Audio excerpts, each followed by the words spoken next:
Hey guys, tonight we're dusting off the velvet curtains and stumbling straight into a world so gaudy, so over the top, so deliciously ridiculous that it makes your local HOA president look modest. Welcome to the Gilded Age, the era when being filthy rich meant having more gold-plated bathroom fixtures than sense, and a whole staff just to keep your poodles fluffed. Forget quiet luxury. Tonight we're diving into the kind of excess that would make even your in-laws blush. Palaces on Fifth Avenue, dinners with diamond-studded potatoes, and rival families throwing money at problems that, in all honesty, could have been solved with a decent plumber. You know the drill. Before you lean back on your hopefully not gold-plated pillow, hit the like button and subscribe, but only if you actually enjoy this kind of nonsense. Drop a comment telling me what time it is and whether your bathtub is made of solid silver. No judgment if it's not. Now dim those lights, fire up your sleep fan for that luxurious white noise, and get comfortable. Let's pause for a second. Have you ever wondered how Gilded Age millionaires really eat gold for breakfast? Did their kids have diamond-encrusted teddy bears? How many servants does it take to polish a moustache? Could you survive a day wearing a corset so tight you faint before dessert? Would you last an hour at a dinner party where the forks outnumber the guests? Or would you get kicked out for asking for ketchup? And now, congratulations. You've just woken up in 1883 New York City.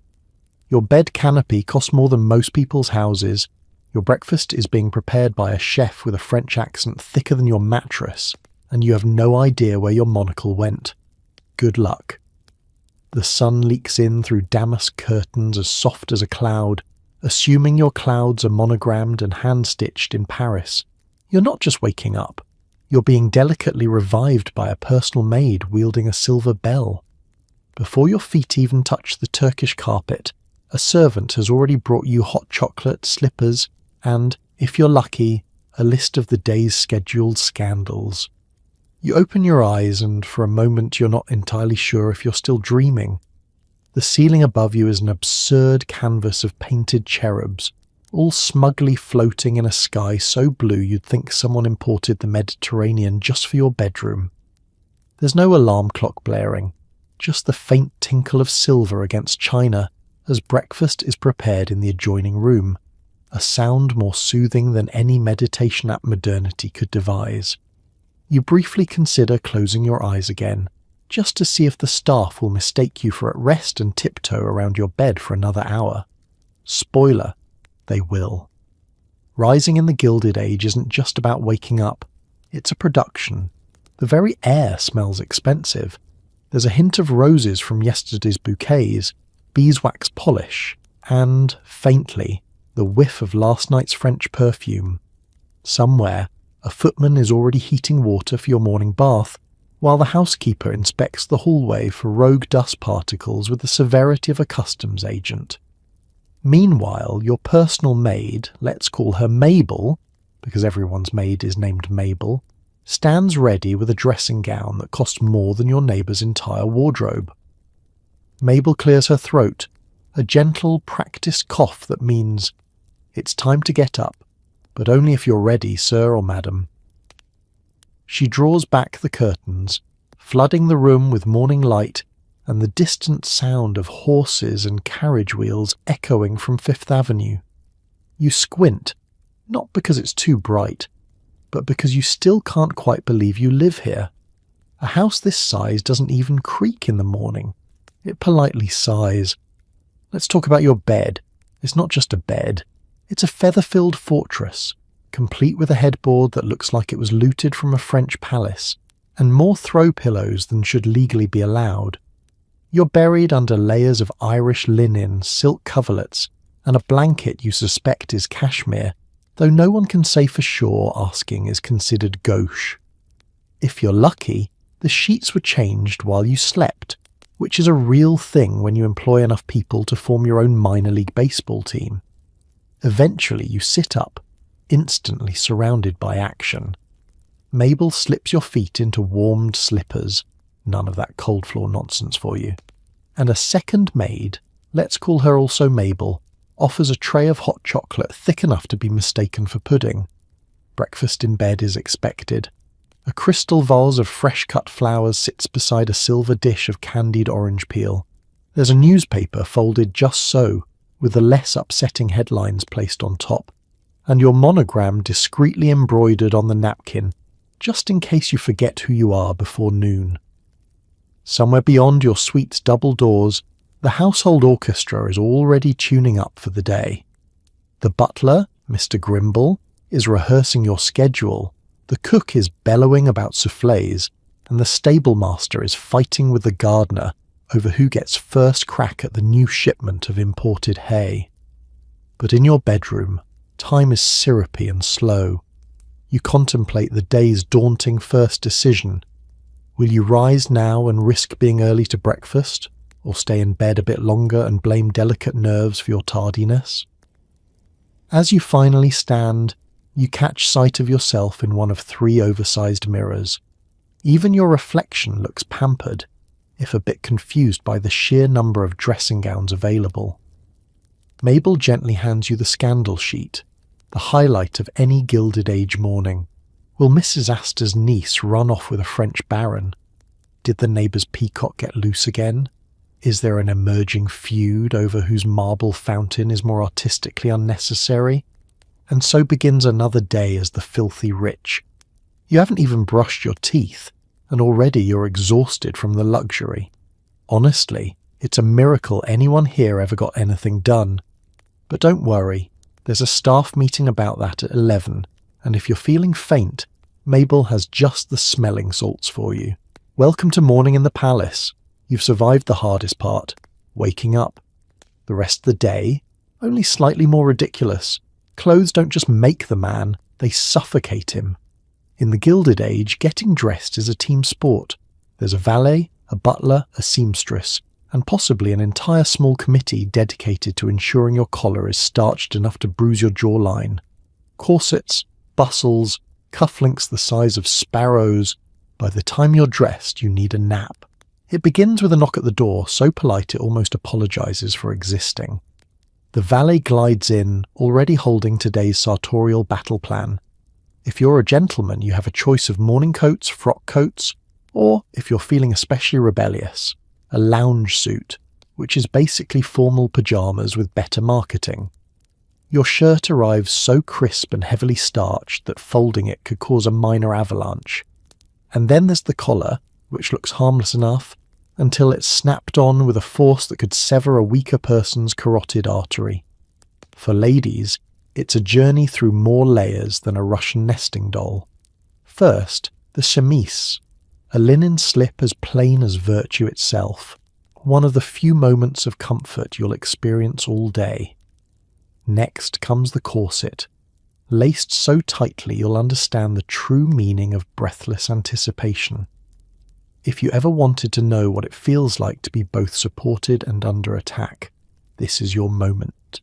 An entire living room's worth of staff may be involved in the cinching process, all while you try to look serene and faintly mysterious instead of, say, panicked and oxygen-deprived. Don't get too comfortable. Once the corset is in place, it's time for layers. Petticoats, a bustle cage, because who doesn't want the silhouette of an extremely fashionable camel, and a skirt so voluminous it could be rented out as an Airbnb? You're swaddled, cinched, puffed, and then finally draped in a gown of silk or velvet, embroidered by hand and costing more than the average worker's annual salary. Each ruffle is a status symbol, each bow a gentle reminder that you have absolutely nowhere to sit. Men don't have it much easier. Trousers are pressed so sharply they could be used for fencing. Waistcoats come in colours so bright they're practically a cry for help. You button, you cuff, you wrestle with a cravat that, according to your valet, simply must be tied with exactly 3 symmetrical folds, or the world will end. Your shoes are polished to a mirror shine by someone who lives in fear of scuff marks. If you're lucky, your monocle fits on the first try, and you don't accidentally swallow it while sneezing. Meanwhile, accessories must be debated. For men, it's a pocket watch, possibly on a gold chain thicker than most family ties, cufflinks shaped like little horseshoes or golden acorns, a walking stick for show, and a top hat so tall you risk low-hanging chandeliers. For ladies, there are gloves, buttoned up to the elbow no less, pearl earrings, and a necklace strategically chosen to suggest both refinement and please. Don't ask me about my husband's railroad investments. Every article is inspected for perfection. The butler might pause to pluck a stray thread, the maid will smooth a wrinkle, and someone, no one's quite sure who, will appear out of nowhere to lint roll your lapels with the solemnity of a royal blessing. There's a certain drama in all of this, a daily Broadway production with you as the slightly unwilling star. You try to remember not to fidget because one misplaced tug and the entire ensemble could collapse like a souffle in a thunderstorm. And then, when you're finally dressed and declared fit for public viewing, you stand there, back ramrod straight, lungs half collapsed, legs already numb, and wonder, how did anyone in this era get anything done? Walking, sitting, breathing, all become calculated risks. If you're feeling bold, you might attempt to eat breakfast without spilling coffee on your cravat. Good luck.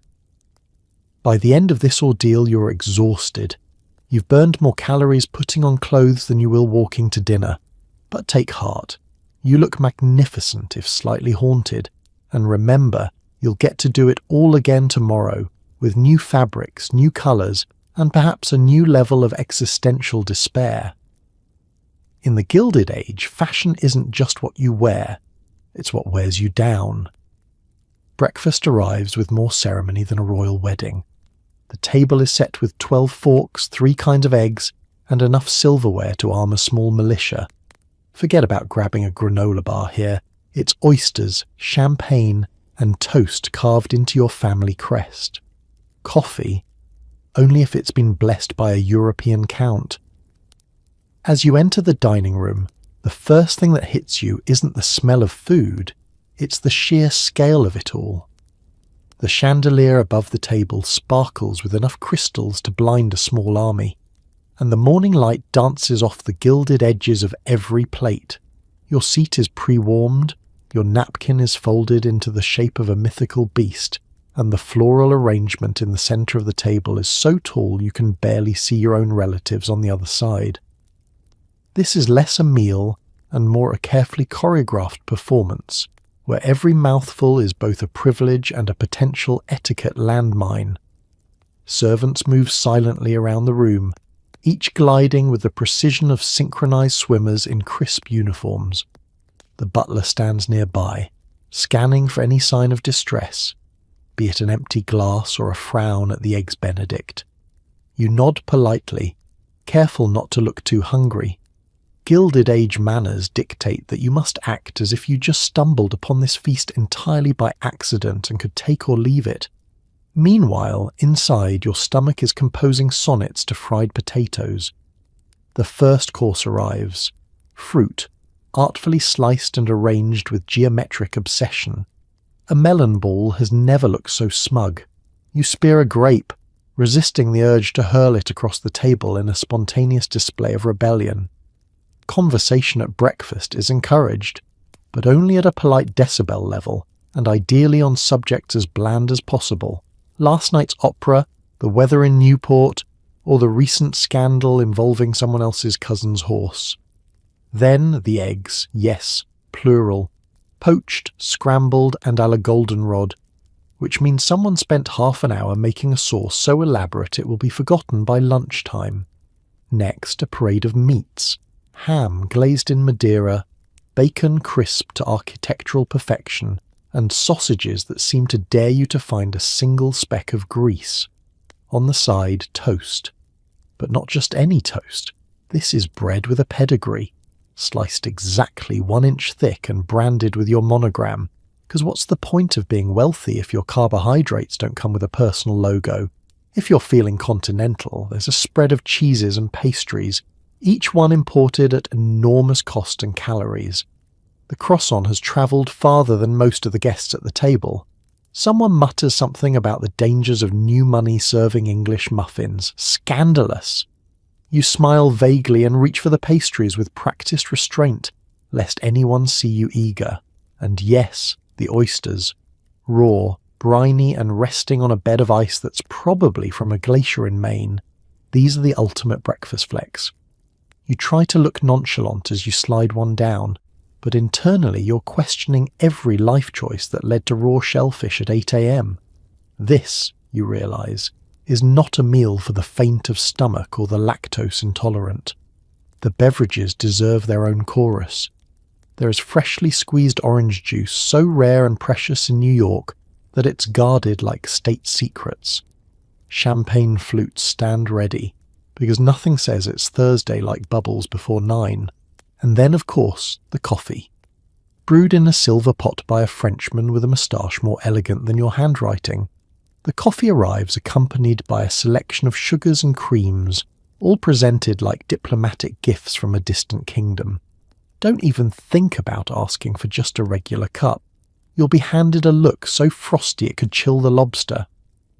By the time you've delicately nibbled your way through half a dozen courses, you're simultaneously full and exhausted, uncertain whether to compliment the chef or apologise to your digestive system.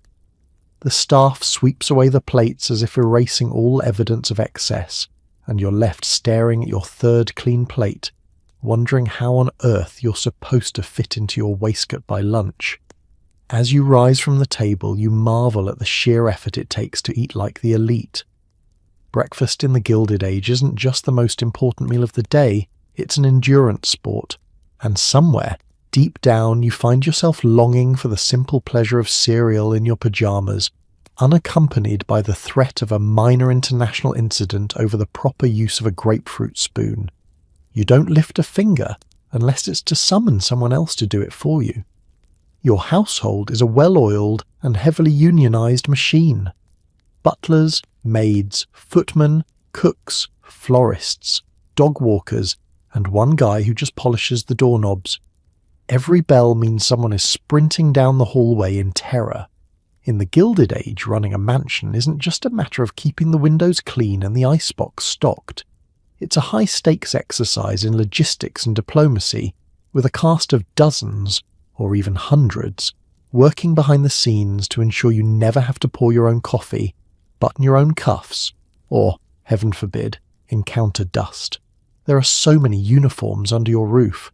Your morning lineup could be mistaken for the opening ceremony of the Olympics, only with less athleticism and more passive-aggressive curtsies. Your butler, let's call him Mr. Forsyth, is the ringmaster of this domestic circus. He's the only person allowed to speak with both the upstairs family and the downstairs staff without anyone breaking into a cold sweat. Mr. Forsyth knows everything. When the caviar is running low, which cousin is about to elope, and exactly how many inches the tablecloth should drape over the edge for a Tuesday brunch. He moves through the house with the stealth and gravitas of a Victorian panther, occasionally appearing at your elbow to inform you, in hushed and slightly judgmental tones, that your afternoon tea has been ever so slightly delayed by a matter of utmost importance involving a missing geranium. The housemaids, meanwhile, glide about with dusters and buckets, tidying up after you with such efficiency that you could swear the house is self-cleaning. Pillows are plumped the moment your back is turned. Chandeliers are polished until you can see your own startled reflection from 20 feet away. The floors are so spotless, you'd be nervous about walking on them if you didn't know there was a maid whose sole responsibility is to buff out the footprints after you've passed through. Let's not forget the footmen, whose main job appears to be opening doors and standing impressively still. You have a small army of these statuesque fellows, all over 6 feet tall, and chosen for their ability to wear livery and not faint during long stretches of silence. Their duties are shrouded in mystery. 1 minute they're lighting lamps, the next they're holding the dog's leash while it contemplates life's big questions at the end of the marble corridor. And the cook. The cook. This is the generalissimo of the kitchen, ruling over a hot and bustling underworld with an iron whisk and the temperament of a Shakespearean villain. The cook doesn't just prepare meals, they orchestrate feasts. Your breakfast alone takes a team of 7, and the souffle for tonight's dinner is guarded more closely than your family's reputation. There's always a crisis brewing. Someone burnt the scones, the fishmonger is late, or, worst of all, the chocolate delivery has been misrouted to New Jersey. Beyond the main staff, your home employs a dizzying array of specialists. A florist who freshens the arrangements in every room and sniffs suspiciously at your tasting chrysanthemums. A dog walker who gossips with the stable boy about the house across the street. A lamplighter, a laundress, and a coachman who looks permanently traumatized by the family's obsession with last-minute trips to Newport. There's even a silverman whose job is to polish the endless parade of trays, teapots, and gravy boats until they shine with the regret of 1,000 missed investment opportunities. All these people live, work, and sometimes even sleep within the house's labyrinthine service quarters, a world parallel to yours filled with coded glances, whispered rumours, and the ever-present dread of a surprise inspection. Servant hierarchy is real and fierce, maiden squabbles over who gets to dust the drawing room, footmen practising their tray balancing, and the butler keeping careful notes on who forgot to refill the sherry decanter. For you, managing all this is as easy as ringing a bell. For your staff, it's a never-ending ballet performed in starched uniforms, with the ever-looming threat of a family emergency, which, in Gilded Age terms, could mean anything from a spilled trifle to the arrival of an unannounced duke. In this world, you rule by remote control, and every ding, tinkle or call from upstairs sets 100 things in motion below, as your household scrambles to keep the machinery of luxury humming, silently, invisibly, and just out of sight. Bath time is less about cleanliness, and more about ritual humiliation by water. Your bathtub is 6 feet long, porcelain imported from France, filled with rose petals and possibly one confused goldfish. There's a perfumed soap for every limb, and drying off requires more towels than most people own in a lifetime. Before you even consider dipping a toe, the bathing ritual begins with a grand procession worthy of a coronation.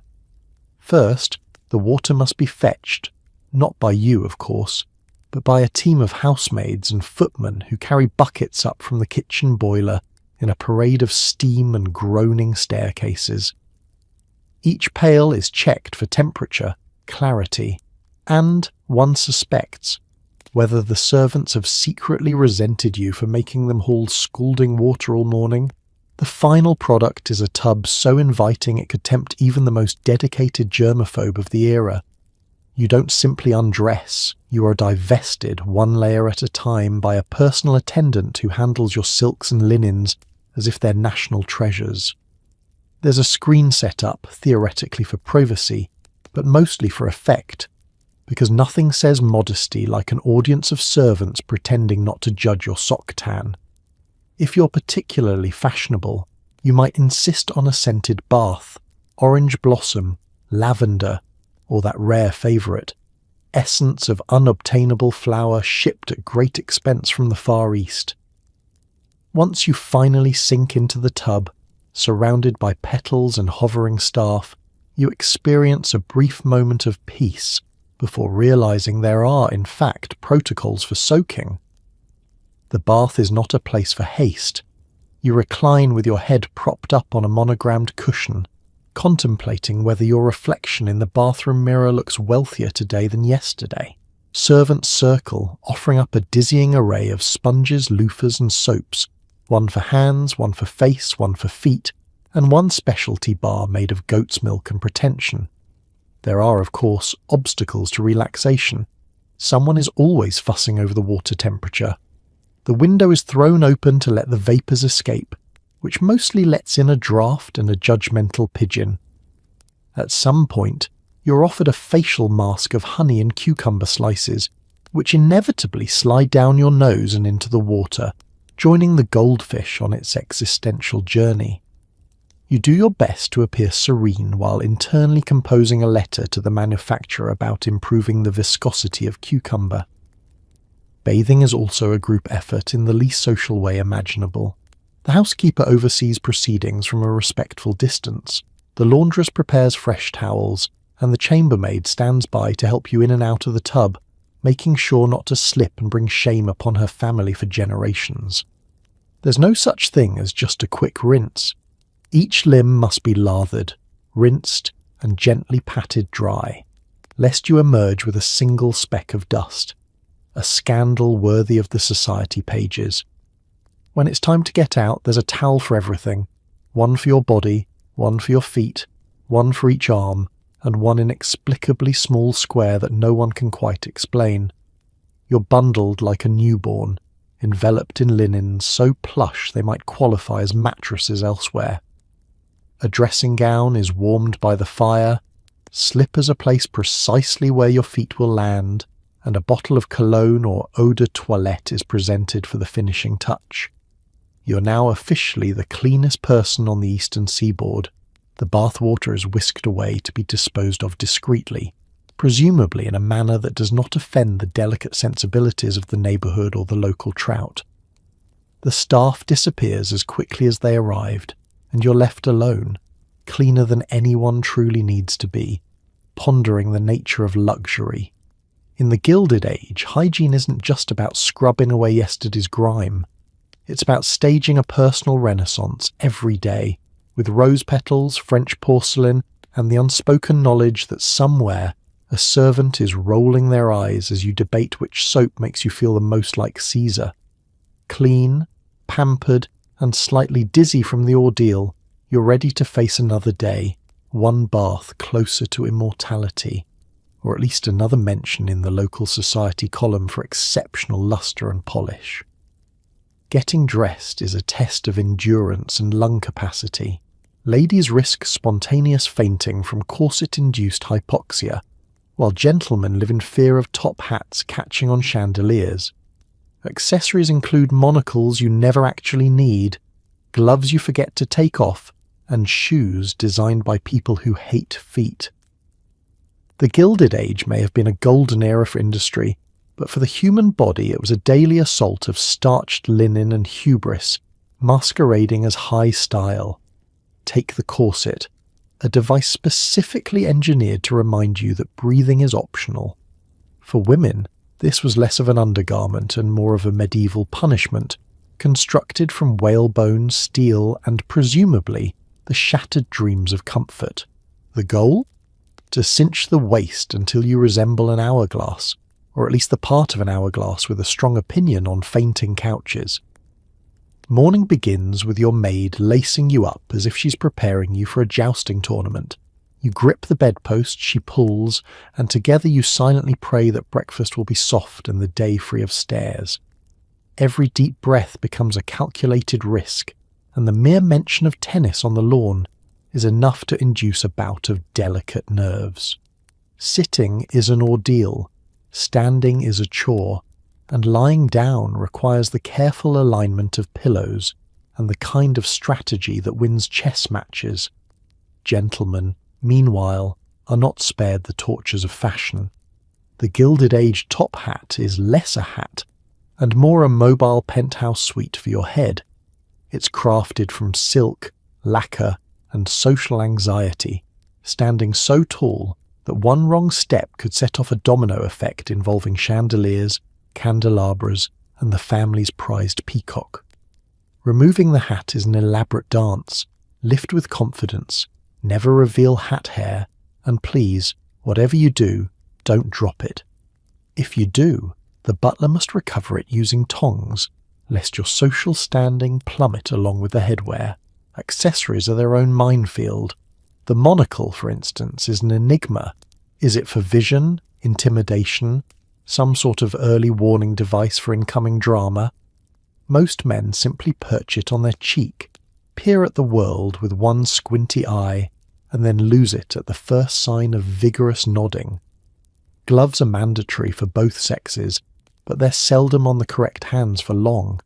You're forever removing them, tucking them into hats, forgetting them in carriages, or, most dangerously, wearing them while attempting to eat soup, resulting in more ruined silk than a moth convention. And then there's the velvet. Oh, the velvet! In theory, it's the fabric of royalty, a symbol of luxury and refinement. In practice, it's a lint magnet with a personal vendetta. The moment you step outside, every stray bit of fluff, pet hair, or airborne pastry crumb clings to you for dear life. By the time you reach the front door, you resemble a walking tapestry documenting everything you've passed that morning. Dark colours hide nothing, and lighter hues make you look like a poorly frosted cake. Every few steps, your valet appears with a brush, waging a hopeless war against the forces of static electricity. Shoes? The less said, the better. Ladies' boots come with buttons so tiny they require a special hook and a master's degree in patience. Men's dress shoes are so pointy they could double as weapons in a pinch, and the soles are designed to amplify the sound of your own existential dread as you teeter through marble hallways. Comfort is not just sacrificed, it's thrown from the roof with great ceremony. All the while you're trailed by a faint scent of lavender sachets, meant to disguise the underlying panic sweat, and haunted by the knowledge that every stitch, buckle and accessory is a potential hazard. A sudden movement could send a button flying, a corset lacing could snap, or worst of all, a rival could point out that this season's cuff design is already quite passé. In the Gilded Age, looking elegant is a full-contact sport. You're not just getting dressed, you're entering the ring armed with bravado pins and just enough oxygen to make it to dinner. If you survive without a wardrobe malfunction or public fainting, you've already beaten the odds, and maybe, just maybe, you'll live to fight another day of fashion. Your day begins with a stack of calling cards the size of a paperback novel. Social visits are governed by rules more complex than modern tax law. One wrong move and you're persona non grata, left to contemplate your disgrace over a tepid cup of tea. You stare at the ornate pile of little rectangles, each one heavier than it should be, embossed, gilded, sometimes even perfumed, all fighting for attention in a game you never agreed to play. Your own calling card is a masterpiece, thick as a shortbread biscuit, engraved with a font so fancy it's only readable under direct sunlight and with a magnifying glass. Every detail is a coded message: your name, your titles, your address. The big house on the hill near the fountain, just ask the butler, and most importantly, whether you're the kind of person who calls in person or sends their footman to do the heavy lifting. Before you've even finished your morning chocolate, the first cards arrive, delivered on silver trays by servants whose expressionless faces could serve as poker lessons. Mrs. Havermeyer has called at precisely 10:17, leaving behind a card trimmed in blue. This means she expects a visit within 2 days, or you'll be quietly erased from her invitation list for the season. Lady Van Rensselaer has sent her regrets for not being able to call, which, as everyone knows, is code for I saw what happened at your dinner party, and I have not forgiven you for the Aspic incident. Every call must be answered, but not every call is equal. You can't simply waltz into someone's parlour on a whim. There's a schedule, a sacred calendar maintained by butlers, gossiped over by housemaids, and feared by all. Mondays are for morning visits. Tuesdays are reserved for people you secretly hope will decline. By Wednesday, you're already 3 days behind, and the entire city is bracing for the fallout if the wrong person is overlooked. Social standing is measured in return visits, the thickness of one's calling card, and the number of trays one's butler can balance at once. There's also a secret language to how cards are presented. Folded corners mean congratulations on your engagement, but only if you stay in your lane. A card with just a last name, nothing else, is the ultimate power move. Either you know who they are or you're not worth knowing. Leave a card yourself and you must never, ever hand it over personally. That's what the footman is for, poor soul. He'll be the one left lingering in the entry hall, shifting awkwardly, as the recipient's butler inspects the tray like a customs officer on high alert. Once admitted for a visit, you're seated with military precision in the parlour, an awkward 3 feet away from your hostess. Conversation topics are as strictly managed as the royal finances: weather, the opera, charitable causes, and perhaps a sly mention of the latest Newport scandal if you're feeling daring. One must never broach business, politics, or, heaven forbid, personal feelings. Should the conversation lag, your hostess can simply ring for more tea, or, in a crisis, pretend she hears her poodle barking. The duration of a visit is tightly regulated. Too short and you seem aloof. Too long and you're a bore. The sweet spot is 15 minutes, enough time to comment on the roses, compliment the embroidery, and deliver your gossip without being caught. At the end, you stand, exchange a final volley of pleasantries, and retreat, hoping you've neither offended nor underwhelmed. As you leave, the butler presents you with a tiny, inscrutable smile.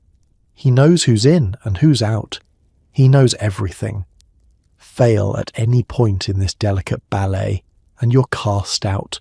No more invitations, no more gossip, no more hope of advancing beyond that person who wore last season's gloves. Reputation here is as fragile as the fine bone china, and twice as likely to be shattered. In the Gilded Age, social hierarchy isn't just about money or family. It's a blood sport played with cardboard, courtesy, and nerves of steel, and all before your second cup of tea. You don't walk, you promenade. Fifth Avenue is your runway, and every passerby is both an audience and a judge. Ladies swan by in hats the size of wagon wheels, while men tip their canes at anything that moves. Your carriage alone has more horsepower than a city bus. This isn't an errand, it's an event. As you emerge from your mansion's marble entrance, the footman sweeps open the door with a bow usually reserved for royalty. Your carriage gleams, lacquered to such a shine it threatens to blind any bystander who dares gaze upon it directly. The horses are plumed, the harnesses are polished, and your coachman's uniform is so starched it could stand up on its own. Even your little lapdog perched at your side is sporting a ribbon that cost more than some people's week's wages. Fifth Avenue at mid-morning is less a street and more a living catwalk. The air is thick with anticipation and the faint scent of imported lavender. Everyone knows the game. You're here to see and be seen. Ladies parade in gowns that could be mistaken for entire upholstery departments. Satin, lace, brocade, all rustling together in a thunderous symphony of swish. The hats alone are an architectural marvel. Some boast birds' nests, stuffed pheasants, or enough ostrich feathers to make you question the local wildlife population. Balancing these marvels requires a special sort of posture. Chin high, eyes forward, and the kind of neck strength usually reserved for professional wrestlers. Gentlemen are no less competitive, marching in frock coats that brush the tops of their patent leather shoes, gloves spotless, cravats starched within an inch of their lives. Top hats are tall enough to cause issues with low-hanging branches and the occasional trolley wire. Every hand sports a cane, some carved from ivory, others topped with jewels, and a few clearly designed to double as defensive weapons should a duel break out over a social slight. As you glide along the avenue, you're accompanied by the steady, rhythmic clatter of horseshoes and carriage wheels. The sidewalks are a moving tapestry of gossip and spectacle. You nod, you smile, you offer just enough eye contact to be polite, but not so much that it implies desperation. Social status is measured in the subtlety of your glances and the confidence of your stride. Never hurry, only the newly rich rush. You, on the other hand, move with the regal indifference of a person who knows they have nowhere better to be. Storefronts line the avenue, each more ostentatious than the last. Tiffany's, Lord & Taylor, a jeweller whose window display could finance a small European war. You may pause to peer at the latest Parisian imports, or linger in front of the florist display, all the while pretending not to notice the crowd of lesser mortals peering curiously at your every move. Heaven help you if your outfit isn't in keeping with the latest Paris trend. The ripple of whispered critiques can travel faster than a telegraph. Occasionally the promenade halts as two social juggernauts meet mid-pavement, forced into an awkward dance of polite conversation, feathered hats bobbing, canes tapping in a delicate duel of etiquette. Lovely day for it, isn't it? One ventures, knowing full well that the true weather report can be found in the colour of Mrs. Astor's gloves. Children, if present, are marched along like miniature mannequins, silent, immaculately dressed, and strictly forbidden from running or expressing any sort of joy. Dogs are the only creatures allowed any personality, yapping from their velvet cushions or peering out the windows of tiny dog carriages, which, yes, are also a thing.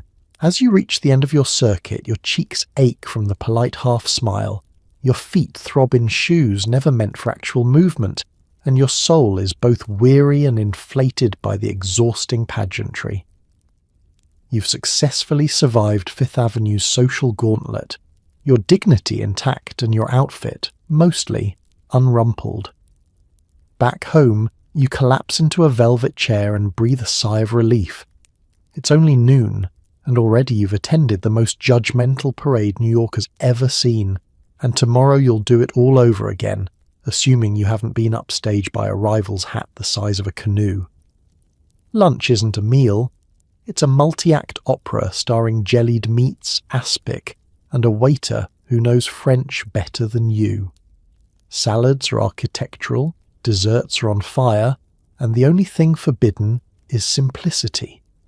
You'll spend more time reading the menu than eating. The first act begins as you take your seat in a dining room designed to intimidate. The table stretches for days, covered in starched white linen, cut glass goblets, and a battalion of silverware laid out with military precision. You have a place card, naturally, because finding your own seat is for peasants. Before you even settle, a footman swoops in with a napkin so large it might double as a sail, and gently lays it across your lap, as if tucking in a very dignified toddler. The menu is in French, of course. English is reserved for talking to dogs and issuing stern warnings to the children. You nod knowingly, pretending potage à la reine means something other than broth that has seen a chicken from a safe distance. As the soup arrives, you gingerly select the correct spoon. Hint, it's not the one you instinctively reach for. Conversation is muted so as not to offend the soufflé, which according to rumour is sensitive to both noise and criticism. Next comes the parade of jellied meats, a true Gilded Age staple. Nothing says opulence like calf's foot suspended in aspic, glistening like a festive trauma. Your hostess insists you try the aspic, beaming as if she personally invented gelatin. You smile bravely, wondering if anyone in history has ever truly enjoyed eating meat that wobbles. The answer, if you look around the table, is no, but everyone agrees it's so continental. By the second course, the salad arrives, not in a bowl, but as a vertical marvel that looks more like a botanical garden than anything edible. Lettuce towers reach precarious heights, speared with radishes carved into swans and carrots, whittled into the shapes of historical figures. The dressing is delivered with a flourish and a warning. Too much, and you risk drowning the architecture. Too little, and you appear unenthusiastic, which in this crowd is practically a crime. Now, for the pièce de résistance, the entrée, duck à l'orange, roast pheasant, or perhaps lobster Newburg, each served with sauces whose names you dare not pronounce, and whose ingredients remain a closely guarded secret. Side dishes are equally elaborate, potatoes sculpted into roses, carrots glazed until they sparkle, and string beans lined up in formation. You're not entirely convinced you aren't being judged on your fork technique by the waitstaff, who serve with the solemn air of surgeons and the discretion of spies. Dessert is where restraint finally collapses in a sugar-induced frenzy. Enter the flaming pudding, wheeled out with enough brandy to set the house ablaze. There are pies with crusts so intricately braided you suspect witchcraft, towers of spun sugar, and cakes that require both an engineer and a mathematician to slice. The dessert forks, yes, more forks, are exchanged with the choreography of a ballet, and woe betide anyone who takes the wrong one. In some households it's grounds for a duel. All the while the wine flows, a different bottle for every course, each one described in loving detail by a sommelier whose moustache could anchor a ship. You sip, nod, and attempt to hide the fact that after 5 courses you'd trade it all for a sandwich and a nap. When at last the meal ends, you feel equal parts triumphant and utterly defeated. You've survived the menu, the spectacle, and the suspicion that you're still wearing half your entree somewhere on your waistcoat. The plates are whisked away, the tablecloth is inspected for casualties, and you rise slightly heavier, slightly wiser, and in awe of the sheer force of will it takes to eat like a Gilded Age aristocrat. Lunch, you realise, is not about nourishment. It's about endurance, appearance, and giving the servant something to gossip about until dinner. And as you discreetly loosen your corset or unbutton your vest beneath the table, you privately vow to never again take the humble ham sandwich for granted. With all this staff, you have nothing to do but invent hobbies. Croquet on the lawn, falconry on the roof, perhaps a gentle round of yacht racing. If you get really bored, you can always found a museum or start a feud with the Vanderbilts. Afternoons in the Gilded Age are an exercise in making idleness look like accomplishment. After all, you can't be expected to manage the family fortune. That's what lawyers and disappointed sons-in-law are for. So, with the hard work of breakfast and lunch behind you, it's time to pursue leisure, which, for the elite, means engaging in activities so elaborately pointless they require specialized equipment, custom uniforms, and at least one person whose sole job is to carry your hat. Croquet is the darling of the afternoon, a game that combines all the excitement of slow-motion polo with the politics of a small nation. The lawn is groomed to within an inch of its life, wetter than the English countryside, flatter than a scandal swept under the rug. You grasp your mallet, don a hat large enough to create its own weather system, and prepare for a round that's less about sport and more about strategic snubbing. Cheating is impossible. There's always a footman or two to adjudicate, and anyway, the real goal is to gracefully outlast your rivals while pretending not to care. For those with a flair for the dramatic, there's falconry. Yes, falconry, because what better way to spend an idle hour than donning a leather gauntlet, summoning a bird of prey, and staring soulfully into its eyes while the neighbours pretend not to be terrified. The family's falconer, a grizzled fellow with a mysterious past and a hat covered in bird droppings, assures you this is the hobby of royalty. You try not to flinch as your trained falcon, who is definitely not considering eating your lapdog, takes flight, circles the rooftop, and immediately lands on the head of the nearest marble statue. Close enough. On days when the weather is perfect, you might indulge in a little yachting.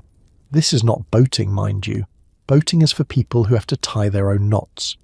Yacht racing requires a full crew, coordinated outfits, and a vessel named after a Shakespearean character, or your third favourite aunt. The competition is fierce, not because anyone particularly cares who wins, but because the post-race luncheon comes with medals, gossip, and the opportunity to wear navy blazers with a sense of entitlement only found at sea. If the outdoors fails to amuse, there's always the grand tradition of collecting. You can start with butterflies, move on to Egyptian mummies, highly fashionable, slightly cursed. Or, if truly ambitious, begin assembling enough Renaissance art to justify opening a museum. In fact, why not open a museum? It gives you a reason to travel, a place to stash your impulse purchases, and a legitimate excuse to be photographed in front of things you don't fully understand. Some days the drama is closer to home. With leisure time comes the subtle art of the social feud. The Vanderbilts, Astors and Rockefellers all play, and the rules are simple. Acquire something bigger, grander or more French than your rivals, then invite them over to feel quietly inferior. This can escalate from new marble staircases to rival charity balls to, in extreme cases, dueling oratorios performed in your living room by imported Italian tenors. The stakes? Eternal social glory and at least one entry in the New York Times Society column. Of course, these pastimes require preparation. There are committees to chair, invitations to oversee and staff to organise. Your butler becomes a project manager. The chef is pressed into service to create snacks that can be eaten with one hand, and the groundskeepers work overtime to repair the lawn after the latest croquet massacre. By late afternoon, you've exhausted yourself with exertion by proxy and are more than ready for tea.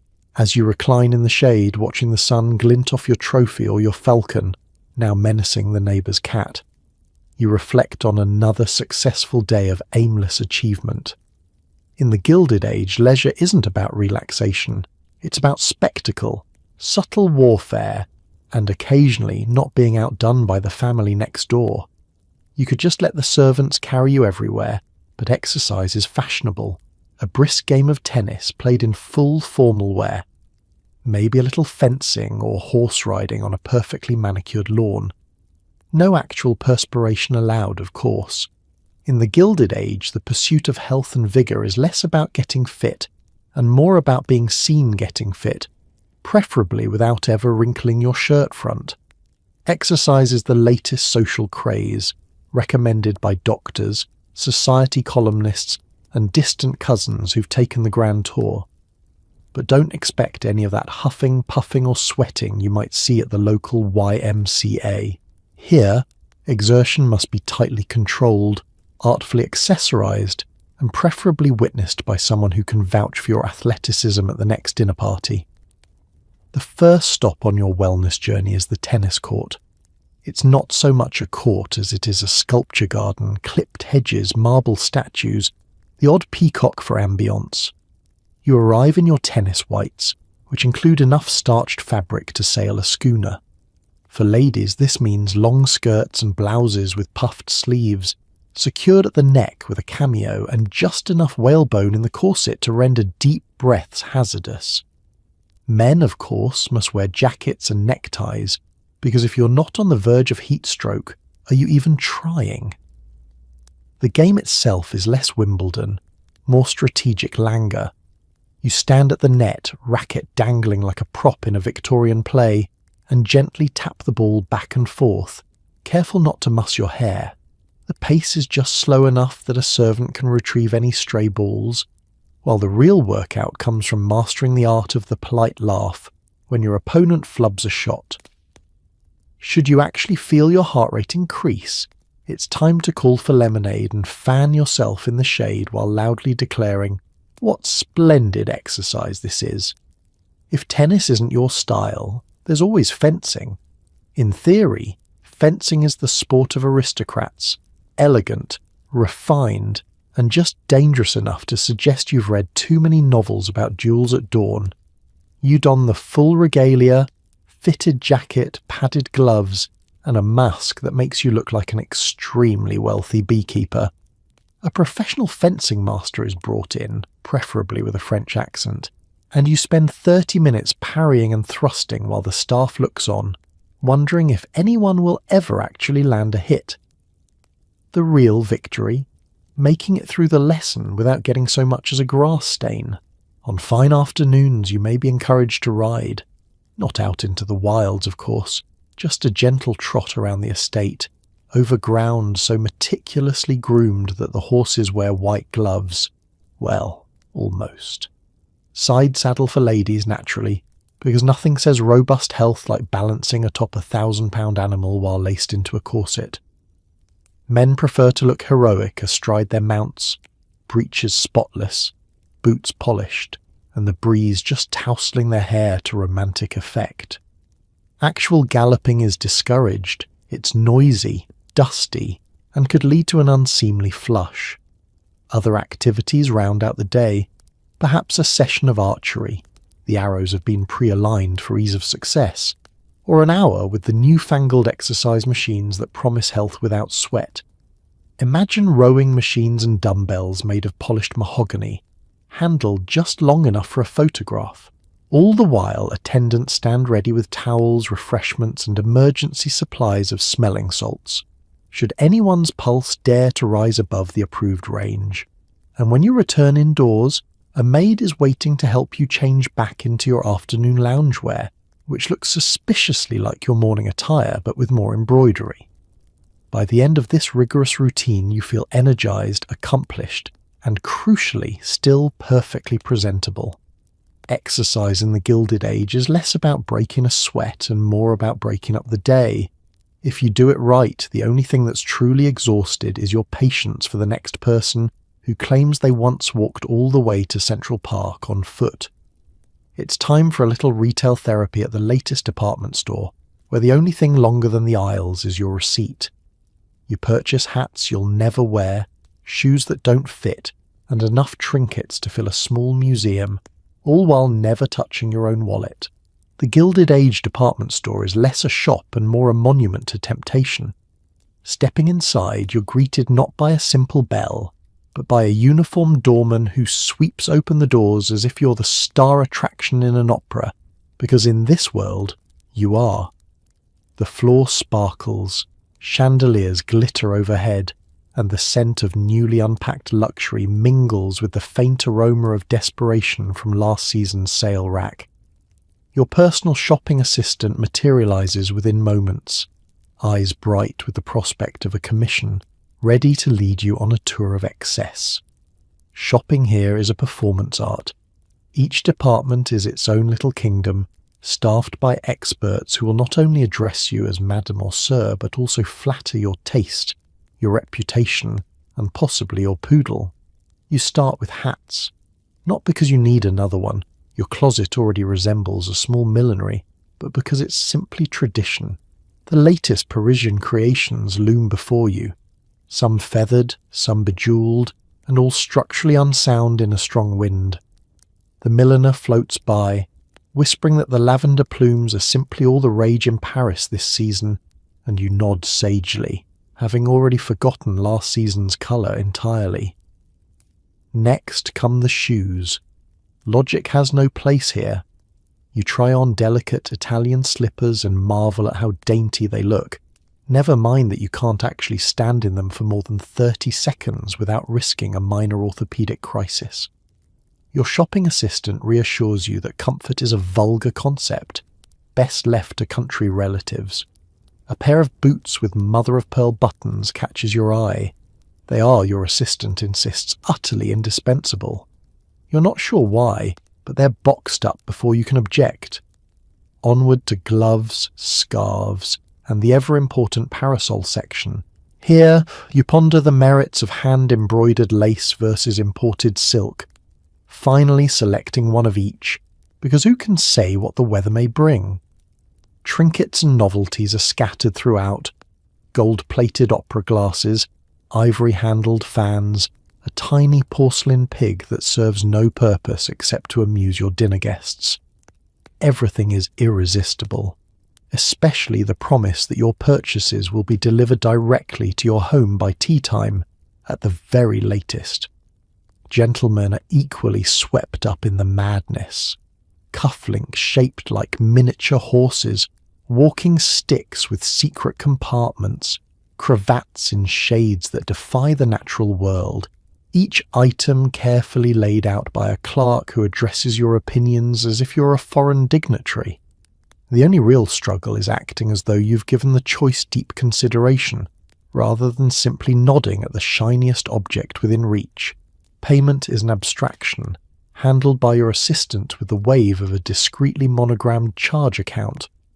Actual cash is never seen, mentioned, or even imagined. Money exists somewhere in the ether, presumably managed by bank clerks with strong backs and weak nerves. Your only task is to sign a ledger with a flourish, and accept the flurry of compliments on your exquisite taste. The shopping experience is punctuated by refreshments. A tea room waits upstairs, where you recover from your ordeal with finger sandwiches and delicate cakes, occasionally interrupted by the arrival of yet another box from the glove counter. Conversation drifts toward the topic of who was seen buying what, and whether anyone has been so gauche as to carry their own packages. By the end of the afternoon, you leave in a carriage weighed down by parcels and the deep, soul-numbing knowledge that you have contributed, yet again, to the ongoing expansion of your wardrobe and the slow, inevitable collapse of your closet shelves. In the Gilded Age, shopping isn't just a pastime, it's a sport, a statement, and the most socially acceptable way to lose track of both time and money, all while keeping your hands clean. Why turn a light on yourself when you could have an electrified butler do it? The Gilded Age is all about innovation you don't need. Talking tubes, automatic pianos, and personal iceboxes big enough to chill your ego. You're not showing off, you're advancing society. Sort of. In the world of the Gilded Age elite, progress means never having to do anything with your own two hands. The moment a new contraption is invented, no matter how unnecessary, you simply must have it. The first electric bell system? Installed in every room. The fact that half your staff still responds faster to a polite cough than a clanging bell is beside the point. Your mansion's walls are a maze of wires, tubes, and mysterious levers, all there to make life easier, or at the very least, much noisier. Let's start with the communication system. In theory, speaking tubes connect every room, allowing you to bellow instructions directly to the kitchen, the stables, or the greenhouse, should your orchids require an urgent pep talk. In practice, you find yourself blowing repeatedly into a brass mouthpiece, hoping the cook hears you over the din of clanging pots and the daily existential crisis in the scullery. Sometimes messages are garbled. Once, you requested a cup of tea and ended up with a confused gardener wielding a watering can and a strong opinion on azaleas. Lighting is the next marvel. Gone are the days of simple candles. Now you've invested in electric lights, gas lights, and an elaborate chandelier that requires its own engineering degree to operate. There's a switch for every occasion. Dinner, dancing, dramatic revelations, or the quick, the asters are coming, setting. Of course, the wiring is still new technology, so every flick of a switch comes with a healthy dose of suspense. Will you illuminate the room, or plunge the entire house into darkness, sending the butler scrambling for matches? It's a gamble, one that keeps the evenings lively. Then there's the player piano, the pride of every parlour. With the crank of a lever, music pours forth, Chopin, Strauss, or, on rare occasions, a ragtime piece your great-aunt calls positively scandalous. The piano doesn't just play, it serenades, impresses guests, and gives the staff a break from endless renditions of Beautiful Dreamer. You never have to lift a finger, just sit back and pretend you could have played it yourself, had you not been so busy with, well, everything else. In the kitchen, the latest wonder is the personal icebox. Not just a humble block of ice and a hope for the best. No, this is a refrigerated behemoth, imported from Chicago, big enough to store a week's worth of leftovers and your cousin's secret whiskey stash. The delivery of ice alone is a spectacle. Burly men with tongs parade through your back door, while the cook mutters about the old days and you wonder if the household really needs 3 separate compartments for cheese. Of course, not every gadget is strictly practical. There's the mechanical birdcage in the drawing room, complete with a wind-up canary that sings God Save the Queen if you squint and use your imagination. The smoking room boasts an automatic cigar cutter, which is mostly good for terrifying the staff and occasionally launching cigar tips at unsuspecting guests. You even have a machine that froths milk for your coffee, because stirring is for the working class.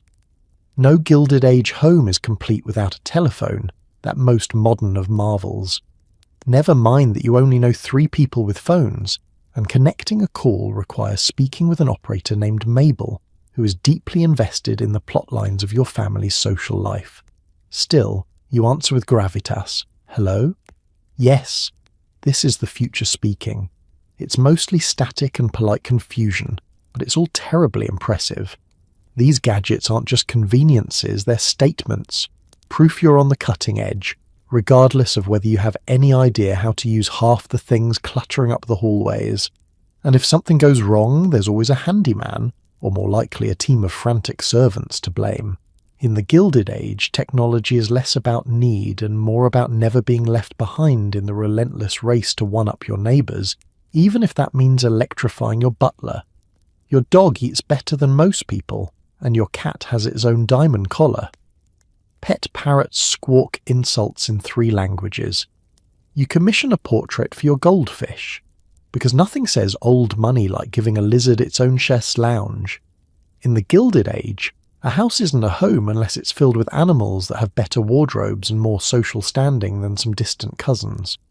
To be truly fashionable, you must amass a menagerie so well pampered that the ASPCA sends you thank you notes. The family dog isn't just a mutt, it's a pedigreed poodle, brushed, bowed, and perfumed within an inch of its dignity. Breakfast is a bowl of beef consommé, lovingly ladled by the chef, who sometimes wonders when he'll be allowed to cook for the humans again. Felines, too, are elevated to near royalty. Your pampered Persian naps atop embroidered silk cushions in sunbeams specially scheduled for her comfort. Her collar is set with more diamonds than your engagement ring, and her daily routine involves a rotation of hand-fed delicacies and the odd live canary. Purely for exercise, of course. If she deigns to grace your lap, the household halts, lest anyone disturb her meditation on the tragic limitations of modern luxury. The aviary in the morning room is its own social hub. Here, parrots shriek gossip picked up from the servants, often in embarrassing detail and always at the worst possible moment. One bird, acquired at great expense from Brazil, greets guests with a perfect imitation of your aunt's laughter, while another calls the butler by a nickname he'd hoped you'd never learn. It's rumoured that Mrs. Astor's macaw can recite Shakespeare, but yours settles for "Where's my breakfast?" in flawless French. Not to be outdone, the aquariums and terrariums showcase the latest aquatic and reptilian fashions. Goldfish glide through marble fountains, each one more delicate than the last, and woe to the servant who fails to change their water daily. No one wants a scandal.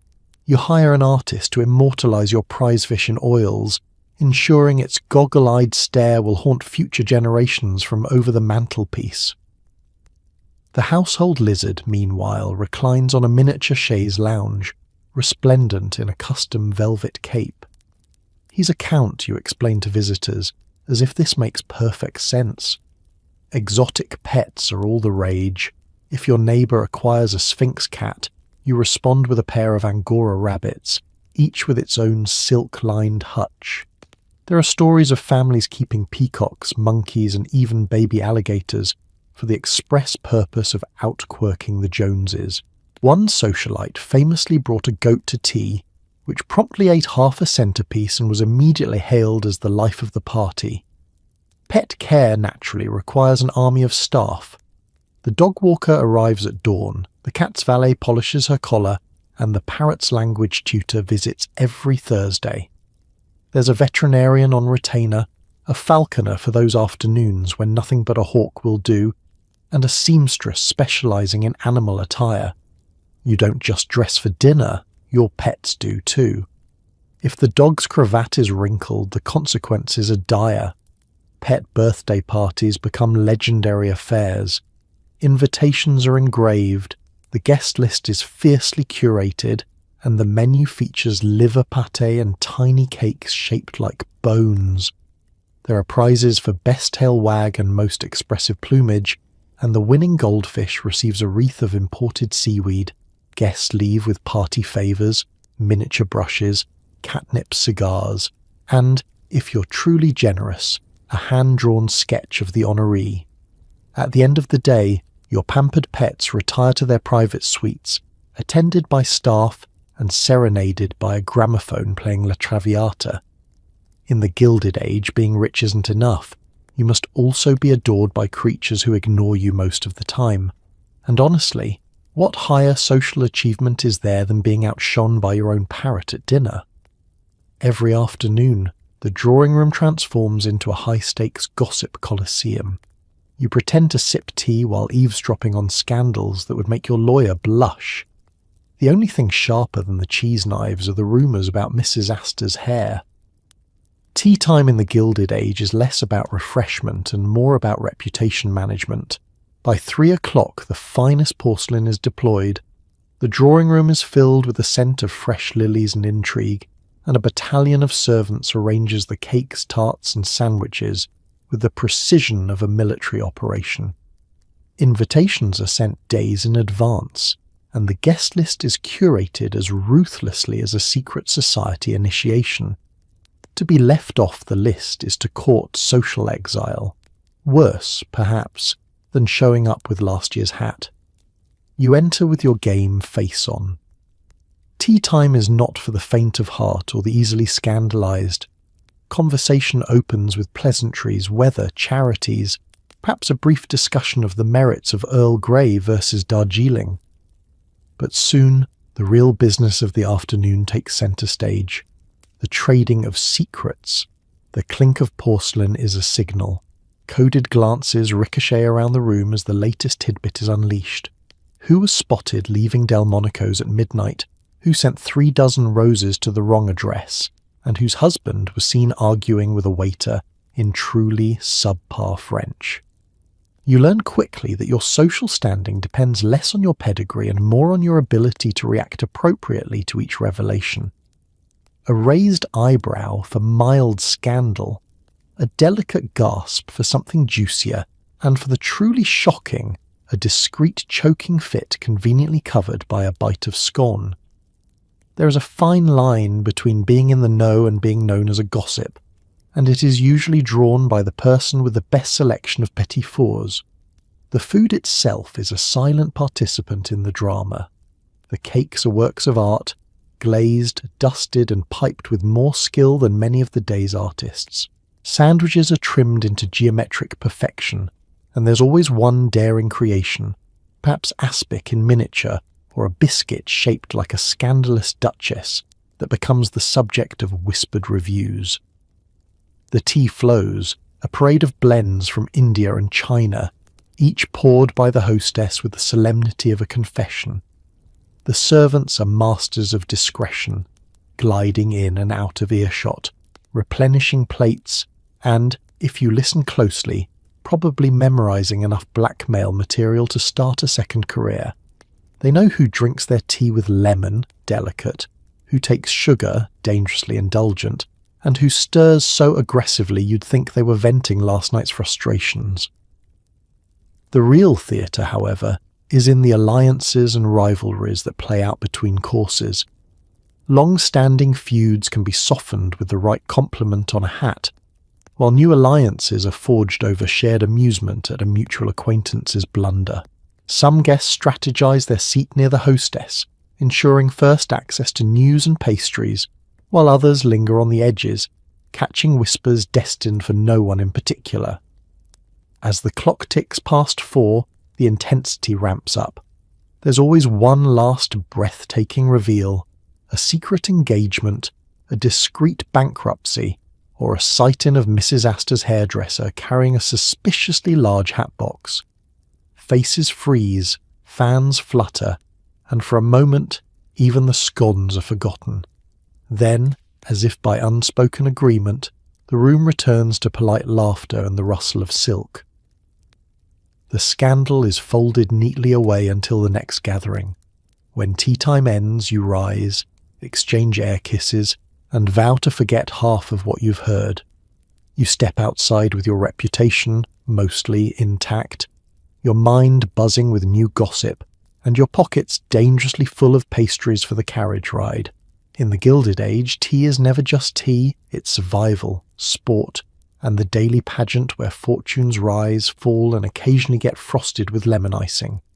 You're deeply committed to causes, especially the kind that require showing up in a carriage and having your photograph taken. Charity balls, fundraising teas, and the occasional heartfelt check, written with a flourish, and 2 witnesses. Philanthropy has never looked this good on a calling card. In the Gilded Age, the surest way to cement your status is to appear effortlessly benevolent, even if your primary sacrifice is the discomfort of sitting through a 4-hour banquet while wearing diamond earrings the size of grapes. Charitable giving is less about the actual work and more about the spectacle of being seen caring deeply, while ensuring your gloves remain spotless. After all, the only thing more prestigious than wealth is a reputation for using it for good, especially if that good comes with a press photographer and a flattering write-up in the society column. Your days are filled with the social sport of philanthropy. Invitations arrive by the dozen. Lady Spencer requests the pleasure of your company at the Orphans' Ball.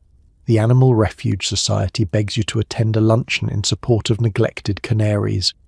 Some charities are genuine, hospitals, libraries, relief funds, but many are the social equivalent of competitive gardening.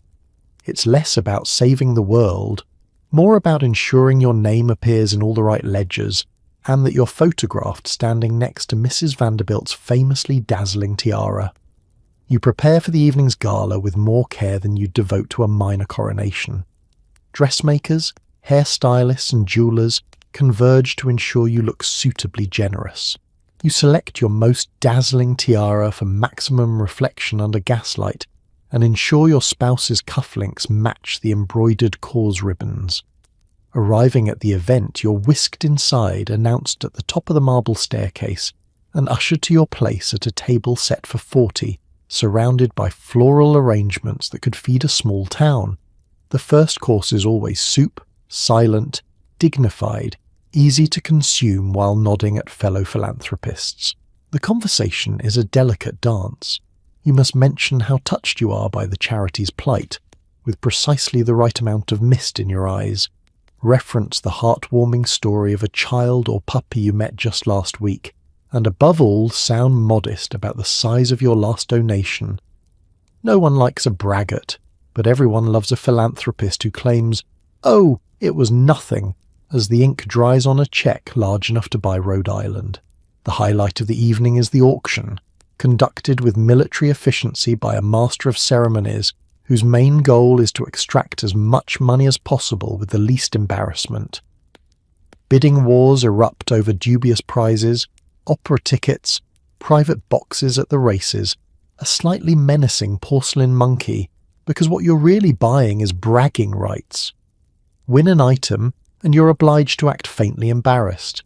Lose out, and you feign relief, murmuring, "It's for the children, after all." If you're truly committed to your public image, you'll organise your own event.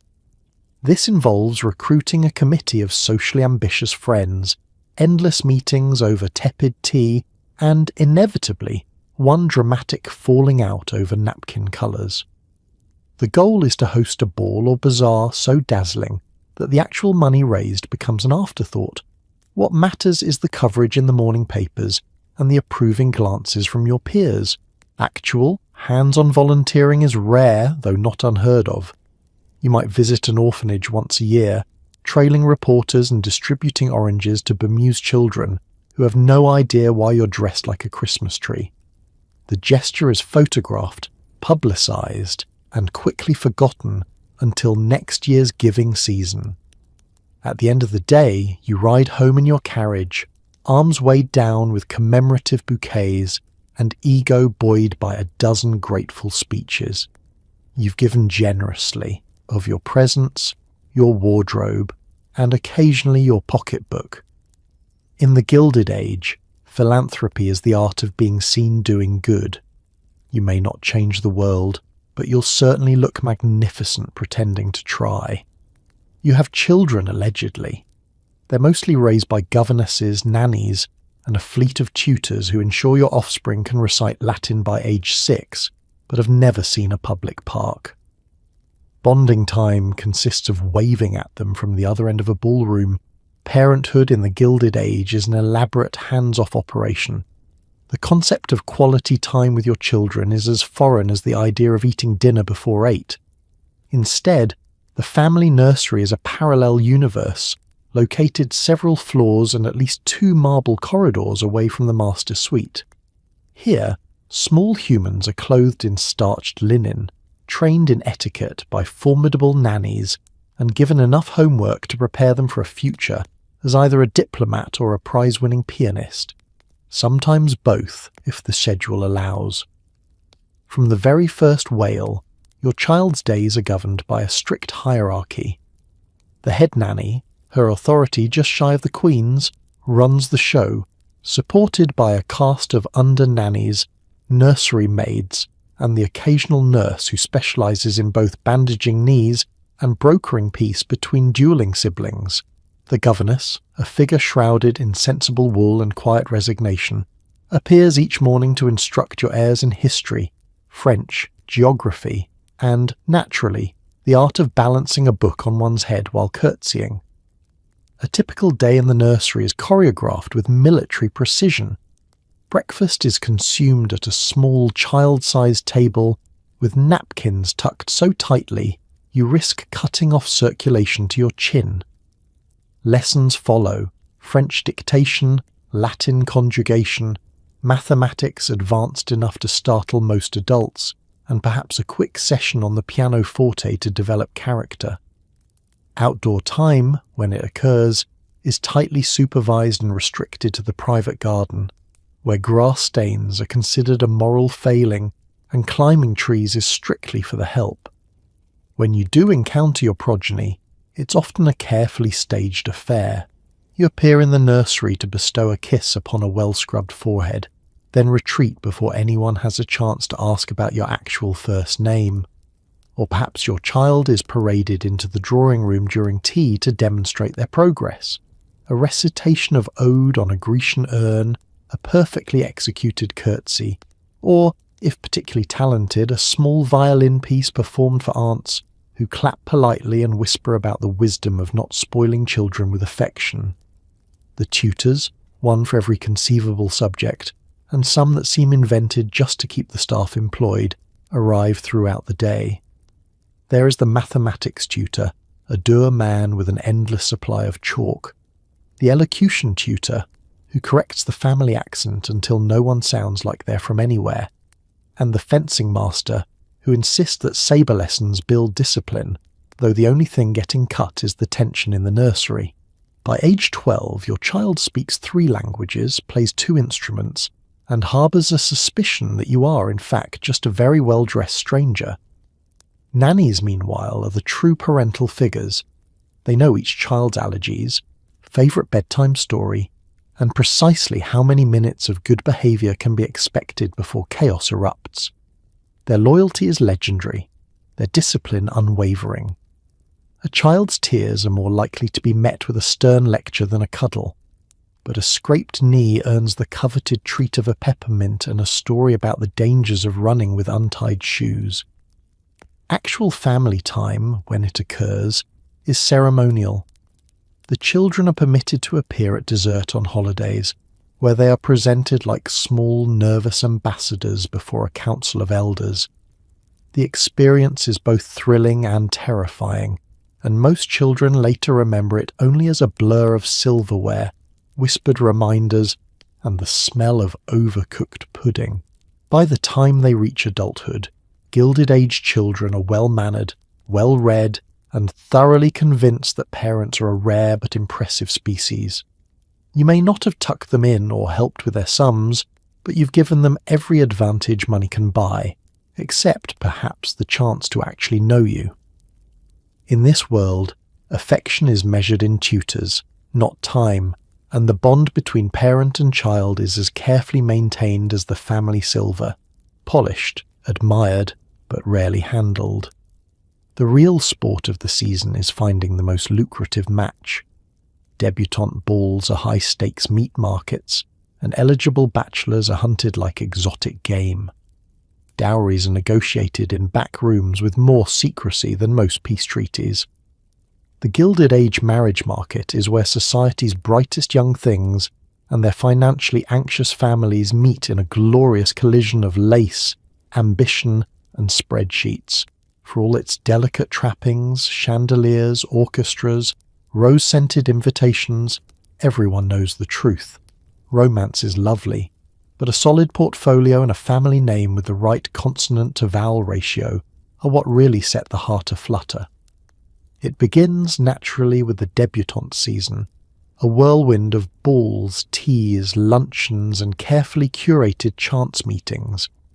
Debutantes draped in white, gloved to the elbow, and steeled for months of smiling until their faces cramp, are presented to society as if being auctioned at Sotheby's. Each dance is a potential negotiation. The waltz isn't just for fun, it's an opportunity to evaluate posture, teeth, and, most crucially, lineage. Mothers hover at the edges, eyes narrowed, mentally ranking the competition like thoroughbred trainers at the paddock. Eligible bachelors, meanwhile, prowl the ballroom with all the enthusiasm of foxes invited to a very formal hunt. Some are in it for the sport. Tall, charming, perhaps even fond of poetry. Others are the result of years of strategic inbreeding and possess the social skills of a slightly anxious statue. If a young man has a fortune, he can expect to be surrounded by debutantes with practiced laughs and an ability to discuss anything except politics, while their mothers orchestrate introductions with the efficiency of military tacticians. Behind the scenes, the real game unfolds. Dowries are discussed in parlours thick with cigar smoke and whispered urgency. One family might offer a substantial sum, but only if the groom's family agrees to include a Newport cottage in the deal. Others bargain over jewels, shares in railroads, or the all-important invitation to Mrs. Astor's annual ball. If the negotiations stall, there's always an aunt who will threaten to speak to the newspapers, a move as risky as it is deliciously dramatic. Reputation is everything. One ill-advised flirtation, a cousin scandal, or, heaven forbid, a financial hiccup can torpedo months of careful positioning. Family histories are combed through like tax returns. Is there a hint of French in the lineage? A suspicious gap in the family tree? If so, a swift campaign of distraction is mounted, perhaps a charitable act, a well-timed European vacation, or a spectacularly generous donation to the local hospital, all designed to make society forget any unfortunate whispers. Actual affection is not entirely off the table, but it's usually expected to follow the paperwork. On rare occasions, love and finance align, resulting in genuine joy and society's collective sigh of relief. More often, couples embark on their union with a sense of purpose, mutual respect, and a prenuptial agreement thick enough to stun an ox. The wedding itself is a production, flowers by the cartload, a cake taller than most guests, and a guest list carefully balanced to avoid sparking fresh feuds. For those on the outside, the season's gossip is a spectator sport. Who is secretly courting whom? Which family's fortune is built on sand? Which dowry comes with the most strings attached? The newspapers speculate, the servants eavesdrop, and society holds its breath, waiting to see which lucky pair will emerge triumphant from the social thunderdome. At the end of it all, when the last waltz has faded and the contracts are signed, the new couple sets off on a honeymoon, often chaperoned, of course, because true love is nothing without a witness and a carriage full of trunks. In the Gilded Age, the marriage market is less about happily ever after and more about strategic alliances, mutual benefit, and surviving the season with your pride and your bank account intact. Downstairs, the real drama unfolds. The staff have their own rules, alliances, and bitter rivalries. You, of course, are blissfully unaware unless someone drops the soufflé, at which point it's an international incident. Life below stairs in a Gilded Age mansion is its own bustling microcosm, a society every bit as structured, competitive, and fraught with intrigue as anything happening upstairs. If the world above glimmers with gaslight and gold leaf, the one below hums with clattering pots, whispered rumours, and the steady march of boots across stone floors. The strict hierarchy among the servants is both a comfort and a curse. Everyone knows their place, and woe to the underfootman who forgets it. At the top of this domestic pyramid sits the butler. He presides over the household staff with the gravitas of a minor monarch and the discretion of a graveyard. His uniform is always immaculate, his eyebrows always slightly disapproving, and his word is law. Should a maid misplace a silver spoon, or a footman scuff the banister, the butler's quiet rebuke carries more weight than 100 shouted orders. He is the bridge between worlds, the only one permitted to speak freely to both the masters and the maids, trusted with the wine keys and, more importantly, the household secrets.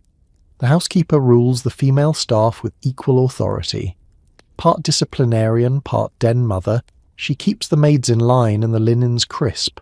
She knows exactly how much flour is in the pantry, which scullery maid is sweet on which footman, and the fastest way to remove a red wine stain from white damask.